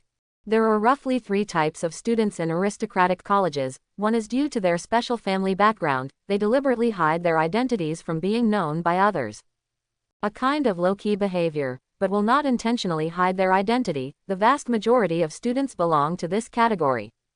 The last type is to act in a high-profile manner, deliberately showing off one's identity, even reaching the level of being known to the whole school." Well, Pei Qian can be regarded as the last one. Now that you are an adult, you know a thing or two about the family affairs. I will tell you the identities of the remaining 3. Hearing this, Pei Qian opened his eyes wide and listened carefully. The first person, Yao Ying, has a special family background. Her father is the head of the Southern Sichuan City Public Security Department, so she keeps a low profile and doesn't show herself to the outside world. Pei Qian suddenly nodded. The magistrate has a special status, and his descendants are very low-key. The second person, Luan. Pei Yusheng continued. He was born in the Lu family in southern Sichuan City. This Lu family has a lot of background and is a branch of the Lu family in the imperial capital. Pei Qian frowned slightly, then his eyes lit up, and he asked, "Father, is this the Lu family guarding the Dragon Cave?" Pei Yusheng nodded slightly. No wonder his Earl Dervish Pokemon is Dratini, which turned out to be a branch of the Lu family in the imperial capital. Pei Qian thought to himself. The third person is also the one with the biggest background. Pei Yusheng said slowly. Pei Qian understands this truth. After all, the protagonist always appears last. This Chen Qi is the grandson of King Chen Tian, an elite of the superpower department. Pei Yusheng said. As soon as these words came out, Pei Qian's eyes widened and he was dumbfounded. After a while, he said in surprise, "The grandson of King Chen Tian." Although southern Sichuan City can be regarded as a big city in the southwest region, it is not worth mentioning when compared with the capital of the imperial capital. And the descendants of all top aristocratic families, or elites, live in these 2 places. Luan's background is already very deep in Pei Qian's view, but compared with Chen Qi, it pales in comparison. Immediately afterwards, Pei Qian seemed to think of something, and quickly asked, "Does King Chen Tian live in South Sichuan City?" Pei Yusheng nodded and said, "This is a secret matter. King Chen Tian brought his people to Sichuan South City many years ago and settled there for many years. Do you know why? Pei Qian naturally didn't know, and shook his head. Southern Sichuan City is close to the border, and the border is not like an inland area. There are many chaos happening from time to time. Dongwang needs a powerful trainer to guard the Norman border. As for King Chen Tian, who is powerful in battle, he is undoubtedly an excellent candidate. Speaking of this, Pei Yusheng paused for a moment, and sighed. Basically, King Chen Tian has been guarding the border for decades. The commercial development of southern Sichuan City and the success we have made are all thanks to the blessing of King Chen Tian. With him here, the border is unimpeded, and South Sichuan City is prosperous. Pei Qian was taken aback when he heard this. He never thought that King Chen Tian was so important to Chuanan City, and that the prosperity of a city depended on one person. Immediately afterwards, Pei Yusheng sighed, and said, but King Chen Tian is getting old. If he resigns, the rest of the elites will come here. I don't know what will happen. It will be good or bad for South Sichuan City. But now, I see hope.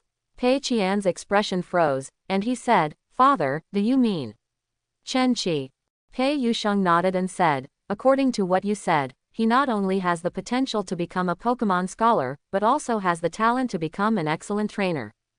At this point in time, senior-level Pokemon can be cultivated, which is very rare and enough to prove their talent. Combined with the family's careful cultivation, maybe there will be another King Chen Tian who guards the border. Pei Qian was stunned, and then asked, Father, you mean that Chen Qi may become an elite? Pei Yusheng was noncommittal, and said in a deep voice, as long as he shows a certain talent, there will be countless people in South Sichuan City who will pave the way for him and support him along the way. The situation in South Sichuan City is very good now, and no one wants to ruin the current good situation. He said so. Immediately afterwards, a gleam flashed in Pei Yusheng's eyes, and he said in a low voice, 10 years. As long as he can become an elite within 10 years, Chuanan City will always prosper.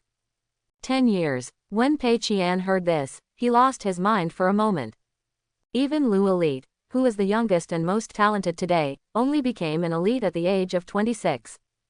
10 years later, Chen Qi is 28 years old, and the probability of becoming an elite is almost slim. Moreover, Lu Elite received unparalleled resource support. He was born in a top aristocratic family that has been passed down for thousands of years. Thinking about it this way, Pei Qian felt an inexplicable pressure in his heart. That thing is not worth much, as long as it can make King Chen Tian understand our thoughts, that's enough. Pei Yusheng finally said. At home, Chen Qi opened the exquisite wooden box on the table under the watchful eyes of Chen's father and Chen's mother. It is a crystal-clear gemstone that glows purple in the light. This is a violet. Chen Ma took a look and said. Put this thing on combustion, it's useful for it. Chen Ma continued. A violet, if the Pokemon carrying this item can evolve, its defense and special defense will be increased by 50%. Just in time, combustion's defense and special defense are low, which can effectively make up for its shortcomings. Seeing this, Father Chen sighed. Pei Yusheng has a heart. Mother Chen chuckled, glanced at Father Chen, and said, this should be a signal. Chen Qi looked at the two suspiciously. The two were just false swipe, and did not discuss this topic in depth. Instead, they said to Chen Qi, it's only a week before school starts, do you want us to take you there then? Chen Qi shook his head and said with a smile, I'm an adult. That's fine, I was quite busy at that time. Mama Chen yawned and said. As a university professor, Mother Chen is often too busy to touch the ground when school starts. By the way, your cousin said that she will pick you up at the station and ask you not to take the freshman reception car. Father Chen said suddenly. Okay, Chen Qi nodded. Bai Yu, Chen Qi's cousin, is about to be a sophomore at Imperial University. She did not choose to go home during the summer vacation, but chose to form a team with her classmates to explore the secret realm and improve her strength. This is also the choice of most college students. The next morning, Pei Qian sent a message in the class group. The detection results of the hole at the bottom of the lake are out. Well, what's in there? Is there still a Gyarados hiding? Pei Qian chuckled, tapped the screen, and sent a message. No, we sent the unmanned dive drone in to investigate, and found that there are no other Pokemon in the cave, but it leads to the outside. To put it simply, you can regard the inside of the cave as an underground river, leading from the lake to the Han River. Han River. Is the Han River some distance from there? At first glance, I didn't study hard at ordinary times. Our southern Sichuan city is widely distributed with karst landforms. It is very normal to have an underground river. I see. Chen Qi nodded silently while watching the news in the group. Presumably that Gyarados originally lived in the Han River, and accidentally entered the lake through this dark river, and became Chen Qi's name as a fishing master. Lalu Lalu. In the morning, Chen Qi was working out the Ralt's future training plan in the bedroom, when the master suddenly ran up in a panic, and stretched out his short hand to pull Chen Qi's sleeve. What's wrong? Chen Qi wondered. Lalu Lalu. Ralts pointed to the living room. Seeing this, Chen Qi stood up and followed Ralts to the living room. In the living room, Beldam was shrouded in a white light. Evolved. Seeing this scene, Chen Qi suddenly nodded. Beldam had already reached the edge of evolution yesterday. It should have gained some experience points through the training in the morning, and finally started to evolve. Chen Qi, Ralts, and Combuskin stared closely at Beldam shrouded in white light. After a while, the white light gradually dissipated, and a disc-shaped Pokémon came into view. It is covered in silver, with huge iron claws extending from its two arms, and finally a red eye. Medig is the combination of two Beldam due to magnetic force. The two brains will be connected through magnetic nerves to generate powerful spiritual energy, but the IQ has not changed. Meadow. Medig landed on the ground and stood with two arms. Combuskin and Ralts walked over to Medig, carefully studying its evolution. At the same time, the data panel of Medig was updated. Pokémon. Medig, Steel, Super Power. Ability. Eternal and Pure Body. Qualification. Champion. Abilities. Takedown, Iron Defense, Iron Head, Confusion, Metal Claw, Zen Headbutt, Electromagnetic Levitation. Level. LV20, Senior. Seeing Medang's skill pool, Chen Qi finally smiled in relief. After successful evolution, Medig finally bid farewell to the lack of skill pool, and can master many more skills, and the corresponding combat power has been greatly improved. It seems that it's time to start the next stage of special training. Chen Qi looked at Metang with a simple smile on his face, thinking secretly. Although Medig has a superpower attribute, it moves and flies by magnetic force, and its brain is connected by magnetic nerves to generate powerful Pokémon energy. In other words, the more magnetic force in Medig's body, the stronger its spiritual energy and the faster it can move. In the records about Metatang, it was mentioned that Metatang is very fond of minerals that can emit magnetism, so they will chase Nosepass. Chen Qi whispered. As far as Chen Qi knows, there are many places and secret places full of special magnetic fields in Dongwang. These places are the paradise of steel-type Pokémon. Similarly, this kind of place has a fatal captivating force on Medig. But this is not urgent. Medig has just evolved, and the most urgent task now is to lay a solid foundation, master more skills, and improve combat power. What's more, there are only 6 days left before the start of school, and there is no extra time to go to these places full of special magnetic fields.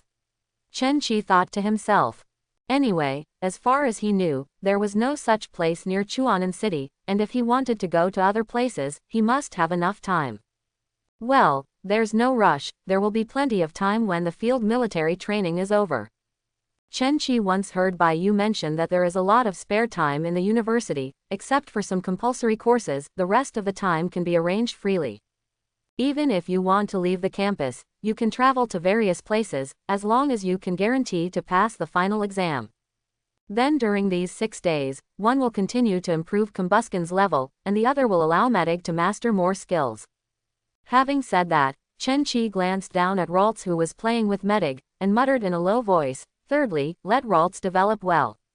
Avertisement. 5 days later, the day before heading to school. Chen Qi stared at the 3 Pokémon standing opposite, and said in a deep voice, "After 6 days of hard training, we have made significant progress." Lalu, Ralts yelled, raising his hand, his voice excited. Meadow. Medig stared at 2 blood-red eyes and waved his arms. Charlo. Combuskin's eyes were sharp and he was gearing up. The specific information of the 3 Pokémon is as follows. Pokémon. Combuskin, Fire, Fighting. Ability. Acceleration. Qualification. Champion. Skills. Grab, peck, growl, ember, baton pass, heat wave, detect, sand attack, aerial ace, brick break, rock slide, substitute, bulk up, protect, sword dance, double kick, feather dance, thunder punch, agility, quick attack, flame charge, flamethrower, double team. Level. LV28 Senior Level. Pokemon. Medic, Steel, Super Power. Ability. Eternal and Pure Body. Qualification. Champion. Abilities. Takedown, Iron Defense, Iron Head, Confusion, Pursuit, Bulldoze, Aerial Ace, Protect, Metal Claw, Bullet Punch, Thunder Punch, Zen Headbutt, Electromagnetic Levitation, Psyshock, Rock Tomb. Level. LV22 Senior. Pokemon. Ralts, Super, Fairy. Ability. Copy. Qualification. Champion. Skills. Skills. Growl, Confusion, Destiny Bond, Protect, Light Screen, Disable, Double Team, Future Sight, Mean Look, Disarming Voice. Level. LV11 Normal. In order to prevent being said that the word count is too low, this time it will be displayed uniformly.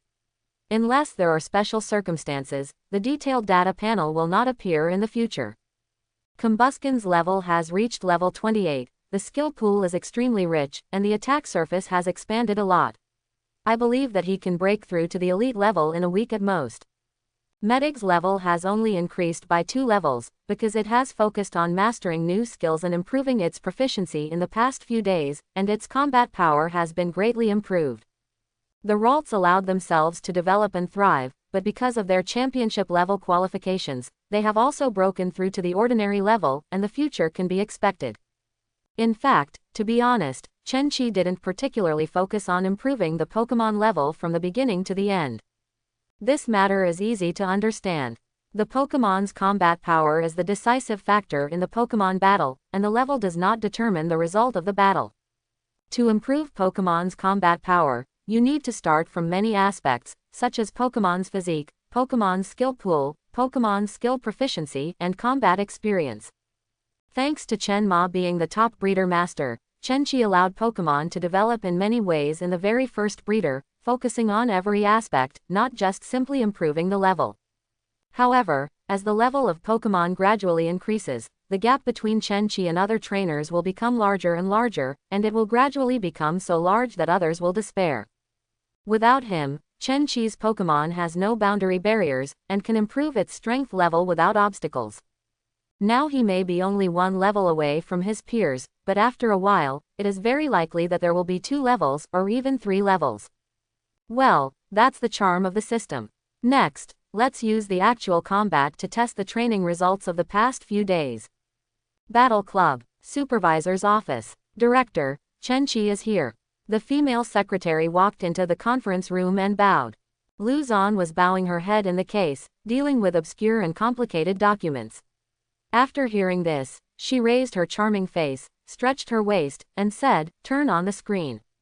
The voice fell to the ground, the curtains closed automatically, the brightness in the conference room suddenly decreased, and a huge screen slowly fell directly opposite Lu Zhan. The female secretary stood quietly by the side, using the remote control to adjust the equipment. After a while, she retreated to the corner, and the scene of the battlefield appeared on the screen. Lu Zhan lay slightly on the seat, her beautiful eyes flickered, watching quietly.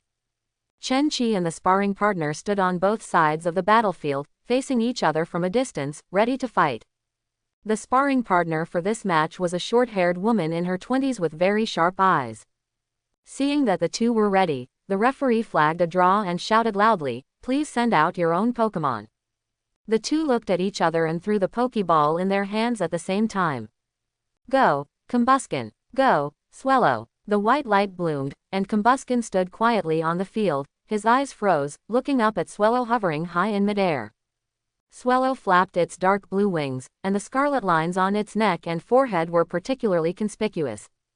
Pokemon. Swellow, Normal, Flying. Ability, Perseverance. Qualification, Gym. Level, LV29, Senior.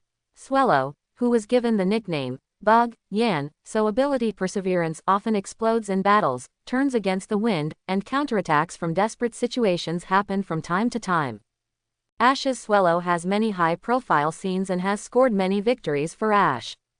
And this Swallow, which is infinitely close to the elite level, is the rival carefully selected by Chen Qi for Combusken. Aerial Ace. The short-haired female voice was cold. She waved her bronze arm, and gave the order first. When the voice landed, Swallow spread his dark blue wings and soared in midair. In the next second, his figure swooped down like an arrow leaving the string. As the Swallow Pokemon, Swallow usually hovers high in the sky, swooping down when he spots his prey. Because of this, Swallow's speed is astonishing. Aerial Ace shows a terrifying momentum, approaching Combusken at a high speed, and the wings and beak are shining with sharp white light. It's so fast. Chen Qi was startled. This Swallow obviously has special training for speed. But Combusken's eyes are sharp, and he stares closely at the extremely fast Swallow, whose speed is getting slower and slower in his eyes, and he can even clearly capture its trajectory. Detect. Finally, Combusken focused his eyes, shifted slightly to the left, and successfully avoided the attack from Swallow. It turned out to be Detect. The short-haired woman blinked slightly, squinted her eyes, launched a fierce offensive again, and shouted, "Wing attack!" Receiving the trainer's command, Swallow turned around in an instant. Her wings suddenly burst into dazzling white light, stirring up the air waves, and the blade-like wings flapped towards Combusken. Flamethrower. Chen Qi calmly spoke with a calm gaze. Charlo. Facing Swallow who was attacking fiercely, Combusken looked calm and opened his mouth. In an instant, he spit up a thick flamethrower and went away through the air. The short-haired girl frowned slightly, and had no choice but to order, "Get out of the way." Swallow's speed suddenly increased sharply. As if equipped with an electric motor, it spread its wings and flew high in midair, flexibly avoiding flamethrower. Again, Aerial Ace. The short-haired woman yelled, stretching her arms. At this time, Swallow had already flown behind Combusken. After receiving the command, it flapped its wings and attacked Combusken again. Its long beak was as fierce as an auger. Chen Qi calmly said, "Double team." In an instant, with the sound of Senjang, countless figures of Combusken appeared on the field. Swallow had no choice but to stay where he was, his sharp eyes scanning back and forth, looking for Combusken's real body. The short-haired girl thought for a second, then shouted, "Air slash." As soon as the voice fell, Swallow's fierce cave wings gathered air blades that could even slash the air, almost occupying half of the sky. Immediately afterwards, a series of air blades struck at a high speed. Flamethrower. Chen Qi said calmly. The next second, Combusken who was closest to Swallow suddenly opened his mouth, and a hot flamethrower hit Swallow's chest. How dare he! Looking at this scene, the short-haired girl's pupils suddenly shrank, and she shouted in disbelief. Luzon nodded slightly, with a strange brilliance in her beautiful eyes, and said softly, "This is the most dangerous place and the safest place." His command level is very high, no less than the veteran trainer. After all, he is the grandson of King Chen Tian. The female secretary echoed. But Luzon just shook her head slightly, and said with a smile, "It has nothing to do with this." She raised her eyes to look at the screen, and said slowly, "The command level of each trainer is not affected by the outside world, it depends on one's own talent and hard work. Even in many cases, talent far outweighs hard work. Some trainers, in the battle against Kristoff, will always use unexpected tactics and achieve good results. The vast majority will only follow the rules and follow the dead method in the textbook to command. Although they are stable, they lack spirituality." She stretched out her jade hand to hold her chin, looked at Chen Qi on the screen with interest, and said with a chuckle, "I can see that his theoretical knowledge is very solid, and he is very calm in the battle." "Calm down." The female secretary chewed on these two words repeatedly. "Yes." A slight smile appeared on Luzon's face, and she said softly, "Calmness is very important for every trainer. The more important the moment, the more important it is to be calm, and it often directly affects the outcome of the battle. No matter what kind of situation Chen Qi faces, he always looks calm and calm. As the saying goes, he doesn't change his face when the mountain collapses in front of him. He already has such a demeanor. For a fledgling trainer, this is extremely rare. Furthermore, he showed his spirituality in his command just now, he didn't follow the rules and didn't abide by the tradition. Rare and rare. Field. Swallow was hit in the chest by the flamethrower. his chest was scorched black, and his contest condition dropped sharply in an instant. At the same time, the battle has gone on for several rounds, and it's time for Combusken's ability to come into play. Combusken, settle the battle, flame charge. Chen Qi stretched out his arms and shouted. Charlo. Combusken responded in a low voice. His body was covered with fiery flames, his speed suddenly increased sharply, spark rushed in front of Swellow and slammed away in the next second. Under the effect of acceleration ability, Combusken's speed has surpassed Swellow, so the latter failed to dodge and was directly hit by flame charge. Boom! Combusken and Swellow collided violently in midair, instantly raising a layer of black smoke, covering their sight. Saw. The black smoke gradually dissipated, and Swellow fell straight from the air and hit the ground, his eyes had turned into circles. Combusken's eyes were calm. Seeing this, the referee raised the flag high and shouted, Swellow is incapable of fighting, the winner is Chen Qi. In the supervisor's office, Lu Zon's eyes flashed, and then she said in an unbelievable tone, the strength is close to the elite level, how did he do it? Even with the help of the family, it's hard to get to this level quickly, right? Speaking of this, Lu Zon chuckled lightly, and said, a dignified psychic family, there won't be a trainer who specializes in fire, right? This is not impossible, there have been such instances. A certain trainer who was born in a fire-type family has an unparalleled talent in the breeder water-type Pokemon, and turned out to be a trainer who specializes in water-type. Chen Qi's Combusken breeder is so good, maybe he has a great talent in this area as well. Many thoughts flashed one by one. Chen Qi and the short-haired girl retracted their respective Pokemon, raised their hands and threw the second Pokeball. Go, Metang! Go, Fletchender! With a flash of red light, a red bird Pokemon spread its black wings and flew into the blue sky with a swish. Looking closely, its belly is blue-gray, its tail is black, and its pair of black eyes are piercing and extremely sharp. Pokemon. Fletchender, Fire, Flying. Ability. Body of Fire. Qualification. Gym. Level. LV22, Senior. Fletchender, commonly known as the bird playing with fire. It has a strong sense of territory, has a combative personality, and can explode very quickly in an instant. Meadow. Medig was suspended in midair stably by virtue of the magnetic force, his eyes were full of eagerness to try. Ember. The short-haired girl took the lead in attacking. Fletchender stagnated in midair, a ball of ember spit up in the bird's beak, and the heat surged, coming through the air. Block it, Chen Qi said calmly. Meadow. Medig replied in a deep voice, and it folded its arms to protect its chest. Boom! Ember hit Medig right in the middle, and exploded across his body in an instant, causing a deafening explosion. But after a while, Medig opened his arms, and his silver body glowed slightly under the sunlight.